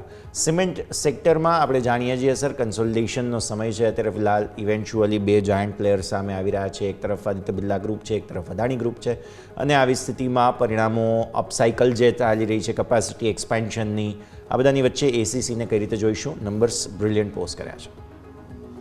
જરૂરથી સિમેન્ટ સેક્ટરમાં 3 ગ્રુપનું સર્વાઈવલ થોડું લાગી રહ્યું છે. એક છે અદાણી ગ્રુપ, એક છે બિરલા ગ્રુપ અને સાથે રામકો ગ્રુપ. તો આઈ થિંક આ 3 ગ્રુપ છે જ્યાં થોડું આઈ થિંક કેપેસિટી વાઇઝ એવું લાગી રહ્યું છે કે એ લોકો એક્વિઝિશનમાં ફાસ્ટ. એમાં પણ આ બંને જે મીન્સ કે અદાણી ગ્રુપ અને બિરલા ગ્રુપ છે એમના જે એક્વિઝિશન્સ છે, આજે પણ ન્યૂઝ હતા કે અલ્ટ્રાટેક સિમેન્ટ કદાચ આગળ જતા હેડલબર્ગ સિમેન્ટને એક્વાયર કરી શકે છે. તો આઈ થિંક એ પણ એક થોડું માર્કેટને સપોર્ટ દઈ ગયું અને અદાણી ગ્રુપ પણ એગ્રેસિવલી એક્સપાન્ડ કરી રહ્યું છે. આઈ થિંક આજે કરેક્શન આવ્યું માત્ર પ્રોફિટ બુકિંગ હતું અને મીન્સ કે ડ્યુ ટુ ધીસ ગ્લોબલ અનસર્ટનિટીઝના હિસાબે અહીંયા થોડું ફોકસ નેગેટિવ હતું. 3 મહિના સિમેન્ટ કંપનીના પ્રાઇસમાં કોઈ સિગ્નિફિકન્ટ હાઇક નહોતું. લાસ્ટ મહિનામાં સિમેન્ટ કંપનીએ પોતાનો પ્રાઇસ હાઇક કર્યો છે. આઈ થિંક કદાચ જે માર્જિનમાં આ વખતે પર્ટિક્યુલર અંબુજા અને મીન્સ SCCમાં જોઈએ તો થોડું માર્જિન નીચે આવ્યું તો આના હિસાબે જ હતું. કદાચ નેક્સ્ટ ટાઈમ માર્જિન પણ એક્સિટ કરતા દેખાશે. તો મારા હિસાબે આ સેક્ટરમાં 2 થીમ વર્ક કરશે. એક તો આગળ જતા માર્જિન એક્સપાન્શન અને સેકન્ડ એ છે કન્સોલિડેશન. કન્સોલિડેશનની થીમ પણ સારી વર્કઆઉટ કરશે. પાવર કંપનીઓ પાસે આવશે. અત્યારે પ્રાઇસિંગ પાવર કંપનીઓ પાસે નથી, ડીલર્સ પાસે છે. અને મીન્સ કે થોડું રિયલ એસ્ટેટના લઈને ગ્રોથને લઈને થોડું કન્સર્ન છે. બટ યસ આ એક થોડું એવું લાગી રહ્યું છે કે નીચર ખાતું અને એ પ્રાઇસમાં ફેક્ટર ઇન છે. આઈ થિંક પોર્ટફોલિયો માટે આઈ થિંક એક અદાણી ગ્રુપનું વોલ્ટાલિટી છે એટલે થોડું ત્યાં એક રિસ્ક રહેશે. પણ ત્યારે મીન્સ કે જેટલા ઇન્સિડન્ટ કે જેટલા ઇશ્યુઝ છે એ આમના એક્વિઝિશન પહેલાના છે એટલે કદાચ બહુ મોટી ઇમ્પેક્ટ ના પડે. તો મારા હિસાબે SCCને ફંડામેન્ટલી સારો સ્ટોક હોવાથી ખરીદી કરવી જોઈએ. લેવલ સ્પેસિફિક 1920-1940 એક બાઇંગ ઝોન હોઈ શકે છે અને ટાર્ગેટ ઉપર 2200 સુધીનો એક્સટેન્ડ થઈ શકે છે. સેકન્ડ કે અપાર્ટ ફ્રોમ ધીસ ઇશ્યુ મારા હિસાબે અલ્ટ્રાટેકના નંબર્સ પણ ઘણા સ્ટ્રોંગ આવે છે. અલ્ટ્રાટેકના નંબર એક સારા એવા મીન્સ કે ઉછળીને આવે છે. મારા હિસાબે અહીંયા પણ ફોકસ કરો. આજે થોડું 11,200 આસપાસનું ક્લોઝિંગ હતું, અહીંયા ફોકસ કરવું જોઈએ. શોર્ટ ટર્મ ટ્રેડર છે એ લોકો પણ ફોકસ કરી શકે. શોર્ટ ટર્મમાં આ કંપનીમાં 12,400 સુધીનું ટાર્ગેટ આવી શકે છે. જે સ્ટોપ લોસ મેન્ટેન કરવાનો છે 11,020નો છે અને અહીંયા ઘટાડે ખરીદનો અપ્રોચ રાખવો જોઈએ. સલાહ તમને બનતી જોવા મળી રહી છે, નજર રાખીએ. આગળ વધીએ સર. રિયલ એસ્ટેટ સેક્ટરમાં આઈડિયલી જોવા જાઓ તો એવી ચર્ચાઓ ચાલે છે કે ડિમાન્ડ સ્લો છે, સ્લો ડાઉન છે, પણ તમે DLF જોયું હોય સવારે, નંબર્સ બાદ જબરદસ્ત એક્શન હતું. શોભા તમે જુઓ ક્લોઝિંગ સમયે 4.5% મજબૂતી સાથે બંધ થયો. તો જે લાર્જર પ્લેયર્સ છે, મોટા પોકેટ્સ છે, તેમાં તો ખરીદદારી કાયમ છે, ચાહે તે સ્ટોકમાં હોય કે પછી ચાહે તે પ્રી બુકિંગ સેલ્સમાં હોય. એટલે અલ્ટિમેટલી રિયલ એસ્ટેટમાં આમ જોવા જાઓ તો એ માત્ર ને માત્ર જે મોટા બેનર્સ છે તેમની જ સસ્ટેનેબિલિટી કદાચ અત્યારે ફિલહાલ જોવા મળી રહી છે. ઝડપે આમ પણ જોઈએ તો ટાયર 1 અને મેટ્રો સિટી છે ત્યાં આજે એટલા કન્સર્ન નથી, કારણ કે રેન્ટલ yield છે હવે સૌથી મોટું ફેક્ટર સાબિત થઈ રહ્યું છે. આ રેન્ટલ yield એટલે પણ છે કારણ કે જ્યાં મીન્સ કે ઘણા બધા સિટીઝ છે જે મેટ્રોની કેટેગરીમાં આવે છે ત્યાં તમે જો 1 કરોડ સુધીનું જે ઇન્વેસ્ટમેન્ટ હોય એની રેન્ટલ yield પણ સારી હોય છે. પર્ટિક્યુલર મીન્સ કે 5 થી 7% વચ્ચે સુધી જઈ શકે છે અને મીન્સ કે બંનેમાં મીન્સ કોમર્શિયલ નોન કોમર્શિયલ બંનેમાં સારી રેન્ટલ yield છે. પરંતુ ત્યાં જો તમે ટાયર 2-3માં જાઓ ત્યાં રેન્ટલ yield ઓછી છે, સાથે પ્રાઇસ પણ એટલા સારા છે. તો એના હિસાબે કોઈ આટલું સારો પરચેસિંગ પાવર નથી આવી રહ્યો. ડિવાઇડેડ છે, સેગમેન્ટ વાઇઝ પણ ડિવાઇડેડ છે.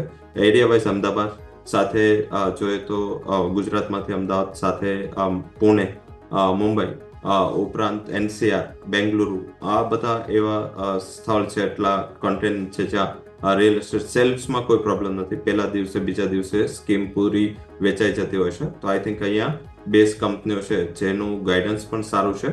લાઈક તમે જેમ DLF ની ચર્ચા કરી, I think NCR base company છે અને ત્યાં એમનું ગાઈડન્સ પણ સ્ટ્રોંગ છે. શોભા છે બેંગ્લોર બેઝ છે તો ત્યાં પણ એનું આઉટકમ સ્ટ્રોંગ છે. તો આઈ થિંક અહીંયા જ્યાં એરિયા ફોકસ કંપનીઓ છે ત્યાં વધારે ફોકસ કરવું જોઈએ. લાર્જ કેપ જેની પાસે કેપિટલ અને આ જે વોલ્ટાઇલ ટાઈમમાં ઊભા રહેવાની શક્તિ હોય એ કંપનીઓ સર્વાઈવ કરશે. નાની કંપનીઓમાં થોડું આઈ થિંક અવોઇડ કરવું જોઈએ. લેન્ડ બેંક જે છે જેમાં સારા એવા ઓવર વેલ્યુએશન છે ત્યાં થોડું નેગેટિવ ફોકસ રાખવું જોઈએ. પણ યસ, જે કોર રિયલ એસ્ટેટ કંપનીઓ છે, ડેવલપર્સ છે અને લાર્જ કેપ અને કેપિટલમાં કોઈ જ્યાં પ્રોબ્લેમ નથી એ બધી કંપનીઓ મારા હિસાબે આ ઘટાડો છે ખરીદીની તક તરીકે જોવું જોઈએ. દરેક ઘટાડો ખરીદદારી માટેની તક બની રહી છે, નજર રાખવાની રહેશે. આવો એક ક્વિક બ્રેકનો સમય. બ્રેક બાદ રવિ સર સાથે ચર્ચા યાદ રાખીએ.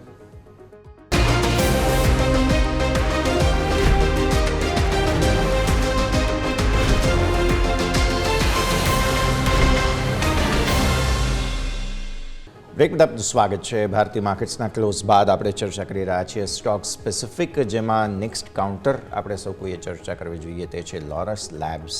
આજે મલ્ટિપલ બ્રોકરેજ રિપોર્ટ્સ પણ આવ્યા છે અને પરિણામ બાદ પ્રોફિટ બુકિંગ પણ જોવા મળ્યું છે. તમે જુઓ આવક વધી છે, નફો તમે જોવા મળશે કે ત્યાં તમને સારો એવો સુધારો છે. માર્જિન તમે જુઓ જે ત્રીજા ત્રિમાસિક જે 2024માં આવ્યા હતા, એટલે કે પાછલા માર્ચમાં, ત્યાંથી લઈને અત્યાર સુધીમાં સૌથી હાઈએસ્ટ છે. માર્ચમાં પણ નહીં, ઇનફેક્ટ જાન્યુઆરીમાં કહેવું જોઈએ મારે. એટલે એક વર્ષમાં હાઈએસ્ટ માર્જિન્સ છે. નંબર્સ ઓવરઓલ સારા છે, પણ સ્ટોકમાં પિટાઈ આજે જે છે તે તમને એક સમય જોવા મળી અને પછી ધીરે ધીરે ખરીદદારી ટોરન્ટ ફાર્મામાં ઇનફેક્ટ ખરીદદારી વધારે હતી એમ મારે કહેવું જોઈએ. સો લોરસ લેબ્સ આપણે સમજીએ ખાસ અહીંયાથી. અને લોરસ લેબ્સ માટે એક મેજર સમાચાર રવિ સર એ આવ્યા હતા કે ડોનાલ્ડ ટ્રમ્પ સાહેબે જે HIV-ની જે વેક્સિન છે તેના માટે અમુક પગલાં ભર્યા છે, જેની સીધી અસર કદાચ સાયન્ટ, સિન્જિન વગેરેમાં પણ કદાચ જોવા મળી છે આપણને, અને લોરસ લેબ્સમાં પણ તેની સીધી અસર કદાચ આવતી આજે જોવા મળી છે. કંપનીએ જો કે સ્ટેટમેન્ટ આપી દીધું છે કે અમને કંઈ મટીરિયલ બહુ મોટી ઇન્ફેક્ટ અમે એન્ટિસિપેટ નથી કરી રહ્યા આજે કંઈ પણ ડેવલપમેન્ટ થયા છે તેમ છતાં પણ લોરસ લેબ્સમાં આજે એક્શન જોવા મળ્યું હતું. સર ઝડપથી જો આ ક્લેરિફિકેશન તો આ જે મોમેન્ટ આવતે નેગેટિવ થોડી સ્ટીપ હોતે. ક્લેરિફિકેશનમાં એમને જે માર્કેટનું અનુમાન એવું હતું કે એના 50% જે સેલ્સ છે આ ફંડિંગમાંથી જ આવે છે. એની સામે કંપની ક્લેરિફિકેશન આપ્યું કે 10%થી ઓછું છે. તો આઈ થિંક એ સૌથી પહેલું મીન્સ કે જે માર્કેટનું એક્ઝાગ્રેશન હતું એનાથી ઘણું ઓછું સેલ્સ હતું અને માર્કેટને જે ઇમ્પેક્ટને એક્સપેક્ટેશન અસેસમેન્ટ હતું એનાથી ઘણું હતું. સેકન્ડ જે મીન્સ કે જ્યારે ન્યૂઝ આવે ત્યારે જ મેં એના અસેસમેન્ટમાં નોટ કર્યું હતું અને એ જ અસેસમેન્ટ હતું કે જે પ્રેસિડેન્ટ ટ્રમ્પ છે એ પાછું ફરીથી અંદર આવવાની વિચારી કરી રહ્યા છે. અમને ઓલરેડી WHO માંથી એક્ઝિટ કરી લીધું છે. હાલાકી માર્કેટનું એવું માનવું હતું કે WHO માંથી એક્ઝિટ થાય તો આઈ થિંક એનું એક નકારાત્મક જે ઇમ્પેક્ટ છે અર્નિંગ પર આવી શકે, પણ આ કંઈ નવું ન્યૂઝ નહોતું. ઓલરેડી આ ન્યૂઝ આવી ગયા હતા. યસ, ફંડિંગ બંધ કરવું એ સૌથી મોટું ન્યૂઝ હતું કે HIV અંતર્ગત જે વેક્સિનના જે ફંડિંગ છે એમાં યુએસનો ઘણું મોટું રોલ પ્લે થતો હતો અને આજે સૌથી મોટું સેલ્સ આફ્રિકન કન્ટ્રીઝમાં as a part of a લોકો ચેરિટી ત્યાં વેચતા હતા. તો આઈ થિંક અહીંયા થોડું માર્કેટને કન્સર્ન હતું. હાલાકી ઘણું બધું પ્રાઇસિંગ છે, ફેક્ટરિંગ છે, રિઝલ્ટ ઘણા સ્ટ્રોંગ હતા, પરંતુ આ ન્યૂઝ છે થોડું માર્કેટમાં આવી ગયું એટલે થોડું નકારાત્મક પરિસ્થિતિ ઊભી થઈ. આજે વોલ્યુમ પણ સ્ટ્રોંગ હતું અને આજે 500 આસપાસનો લો પણ છે. તો આઈ થિંક એવું લાગી રહ્યું છે કે એકવાર હવે આ લો બ્રેક થઈ જવા દેવું છે. 470 480 right level to enter. I think આ અફવાઓને જો દૂર રાખે તો ફરીથી અહીંયા 600 ઉપરના લેવલ અપ્રોચ થઈ શકે છે. તો જે લોકો એક્ઝિસ્ટિંગ ઇન્વેસ્ટર છે એ લોકોને જો 20-25 રૂપિયા હોલ્ડ થઈ શકતું હોય તો હોલ્ડ કરવું જોઈએ. મારા મત મુજબ અહીંયા ફરીથી રિકવરીના ચાન્સ બની રહ્યા છે. જે ન્યૂઝ પર તૂટ્યું છે એ આટલા સિગ્નિફિકન્ટ નથી. તો ન્યૂઝને લઈને આટલી ઇમ્પેક્ટ તમને અહીંયાથી ખાસ એટલી સિગ્નિફિકન્ટ નથી તે વાત, પણ હા ડેફિનેટલી લોરસ લેબ્સમાં આજે વેચવાલી જોવા આપણને મળી હતી, જેને પણ ધ્યાન પર રાખવાનું રહેશે. નેક્સ્ટ, બેંક ઓફ ઇન્ડિયામાં બહુ જ સરસ ખરીદદારી આજે આપણને જોવા મળી, પણ સામે કેનરા બેંકના જે નંબર્સ આવ્યા છે તેનું રિએક્શન પણ સ્ટોકમાં જોવા મળ્યું. તો સરકારી બેંક્સમાં જે પરિસ્થિતિ છે તે આપણે સમજવી જોઈએ. એક તરફ SBI છે કે જેમાં પણ સારી ખરીદદારી રવિવારે આજે જોવા મળી. Bank of India amazing upmove 6%થી વધુ. બાકી મિડ કેપ સ્મોલ કેપ ઇન્ડેક્સને જોતા 6%થી વધુની અપમૂવ સામા પ્રવાહે જે જોવા મળી છે બેંક ઓફ ઇન્ડિયામાં, ઇવન SBIમાં, તેને ડેફિનેટલી આજે રિસ્પેક્ટ આપવું પડે. સારા વેલ્યુ પણ મળી રહ્યા હતા એટલે મે બી ખરીદદારી હોઈ શકે, કોઈ બીજું રીઝન હોઈ શકે. કઈ રીતે જોવું SBI, બેંક ઓફ ઇન્ડિયા આ બંનેને રવિ સર? ઇન્ડિયાના રિઝલ્ટ ઘણા સ્ટ્રોંગ હતા અને NPS ઘટીને હતા. જ્યાં સેક્ટરનો ટ્રેન્ડ વધીને આવવાનો હતો ત્યાં બેંક ઓફ ઇન્ડિયાના ઘટીને હતા. હાલાકી જે પણ નાની PSU બેંકોના નંબર છે, જે મીન્સ કે મેં લાસ્ટ ટાઈમ પણ આપણે ચર્ચા કરી હતી કે જે મીન્સ કે મિડ થી લાર્જ કેટેગરીમાં નથી આવતી, નાની બેંકો લાઈક સેન્ટ્રલ બેંક હોય, bank of Maharashtra, Jammu and Kashmir bank, અને જેટલા નંબર્સ અત્યાર સુધી નાની બેંકોના આવે છે ત્યાં કંઈ પણ કન્સર્ન નથી. અસેટ ક્વોલિટી હજી પણ બેટર છે. હજી પણ ત્યાં NPA ઘટી રહ્યા છે. કેનરા બેંક ઘટવાનું રીઝન એક સરપ્રાઇઝ હતી. એ સરપ્રાઇઝ એ હતી કે એનું NIM થોડું ઓછું હતું, કે માર્કેટની એક્સપેક્ટેશન્સ અને જે સેક્ટરનો ટ્રેન્ડ છે એનાથી વિપરીત થોડું NIM ઘટીને આવ્યું. અને આ ઉપરાંત એક નેગેટિવ સરપ્રાઇઝ બીજી એ હતી કે કેનરા બેંકના NPA ઘટા છે. મીન્સ કે તમે ઇન ટર્મ્સ ઓફ પર્સન્ટેજ જો તો પણ એબ્સોલ્યુટ બેઝ પર પણ એના NPA ઘટા છે. તો સ્લીપેજીસ વધીને આવી છે, મીન્સ કે એની રિકવરી થોડી ઓછી છે. અને આઈ થિંક આ પહેલી વાર એવું જોયું કે NPA ઘટીને સ્લીપેજીસ વધીને આવે. તો માર્કેટ હજી આને સમજી નહોતું શક્યું કે આ શું થયું. હજી મેનેજમેન્ટનું ક્લેરિફિકેશન અવેટેડ છે. તો આઈ થિંક આ એક સૌથી મોટું ફેક્ટર હતું કે એના હિસાબે એકવાર રિઝલ્ટ પછી સ્ટોક ઓલમોસ્ટ હાઈ પાસે આવી ગયો અને આ સ્લીપેજીસના નંબર પછી 6% કરેક્ટ થયો. ઓલ ઓવર સ્ટેબલ રિઝલ્ટ છે મારા હિસાબે. બેંક ઓફ ઇન્ડિયાના નંબર્સ પણ મીન્સ કે અત્યાર સુધી સેક્ટરના જેટલા નંબર આવે એમાં સારા હતા અને અહીંયા એક એક્યુમ્યુલેશનની ઝોન બની રહ્યું છે. ખરીદી કરો 100 આસપાસ. મારા હિસાબે એક વર્ષ ચાલુ 142નો ટાર્ગેટ રહેશે. ઓકે, સો વ્યૂ આ પ્રમાણે અહીંયાથી ખાસ બની રહ્યું છે, નજર રાખીશું. રવિ સર, આ સાથે સમય ગયો છે રજા લેવાનો, જેટલી આપણે ચર્ચા કરી આપના ડિસ્ક્લોઝર્સ. જે પણ સ્ટોક ઇન્ડેક્સિસ અને સેક્ટર વિશે ચર્ચા કરી ત્યાં મારી પર્સનલ કોઈ પોઝિશન નથી, પરંતુ કંપનીના ક્લાયન્ટ્સ, કંપનીના ફંડ અને જે ફંડ હું મેનેજ કરું છું આ ત્રણની જગ્યાએ પોઝિશન હોઈ શકે છે. તો એનું ધ્યાન રાખવું જોઈએ. કોઈ પણ પોઝિશન લેતા પહેલા તારા ફાઇનાન્શિયલ એડવાઇઝર સાથે એકવાર કન્સલ્ટ કરવું જરૂરી છે. અને શોમાં બોલવા બદલ ખૂબ ખૂબ આભાર. Thank you very much. આભાર આપનો પણ અમારા સાથે જોડાવા માટે અને આ સમગ્ર ચર્ચામાં ભાગ લેવા માટે. Thank you sir. તો ભારતીય માર્કેટ્સનું ક્લોઝ આજનું ફરી એકવાર ઘટાડા સાથેનું છે. કોઈ પ્રકારની રિકવરીના સોફાર ચાન્સીસ દેખાઈ રહ્યા નથી. બસ ખાલી એક બેઝિક કન્ડિશન આપણી જે હતી કે હા 22,800 સાચવવું જોઈએ, તો નિફ્ટીએ તો સોફાર સાચવ્યું છે, પણ બેંક નિફ્ટીનું ક્લોઝ એવું કંઈ એન્કરેજિંગ નથી. નિફ્ટી કરતાં બેંક નિફ્ટીની સ્થિતિ થોડી અલગ હતી, તો એ રીતે પણ મિડ કેપ સ્મોલ કેપમાં તો ફ્રી ફોલ સતત વેચવાલી યથાવત જ છે. હજુ પણ કોઈ જગ્યાએ સપોર્ટ નથી, કોઈ પોઝ નથી, તેવું સ્પષ્ટપણે આપણને જોવા મળી રહ્યું છે. નજર રાખવાની રહેશે. હા સર, આ શોમાં હાલ બસ આટલું જ. મને યશના આપશે રજા. આગળના અપડેટ્સ માટે આપ જોતા રહો ન્યૂઝ કેપિટલ ગુજરાત.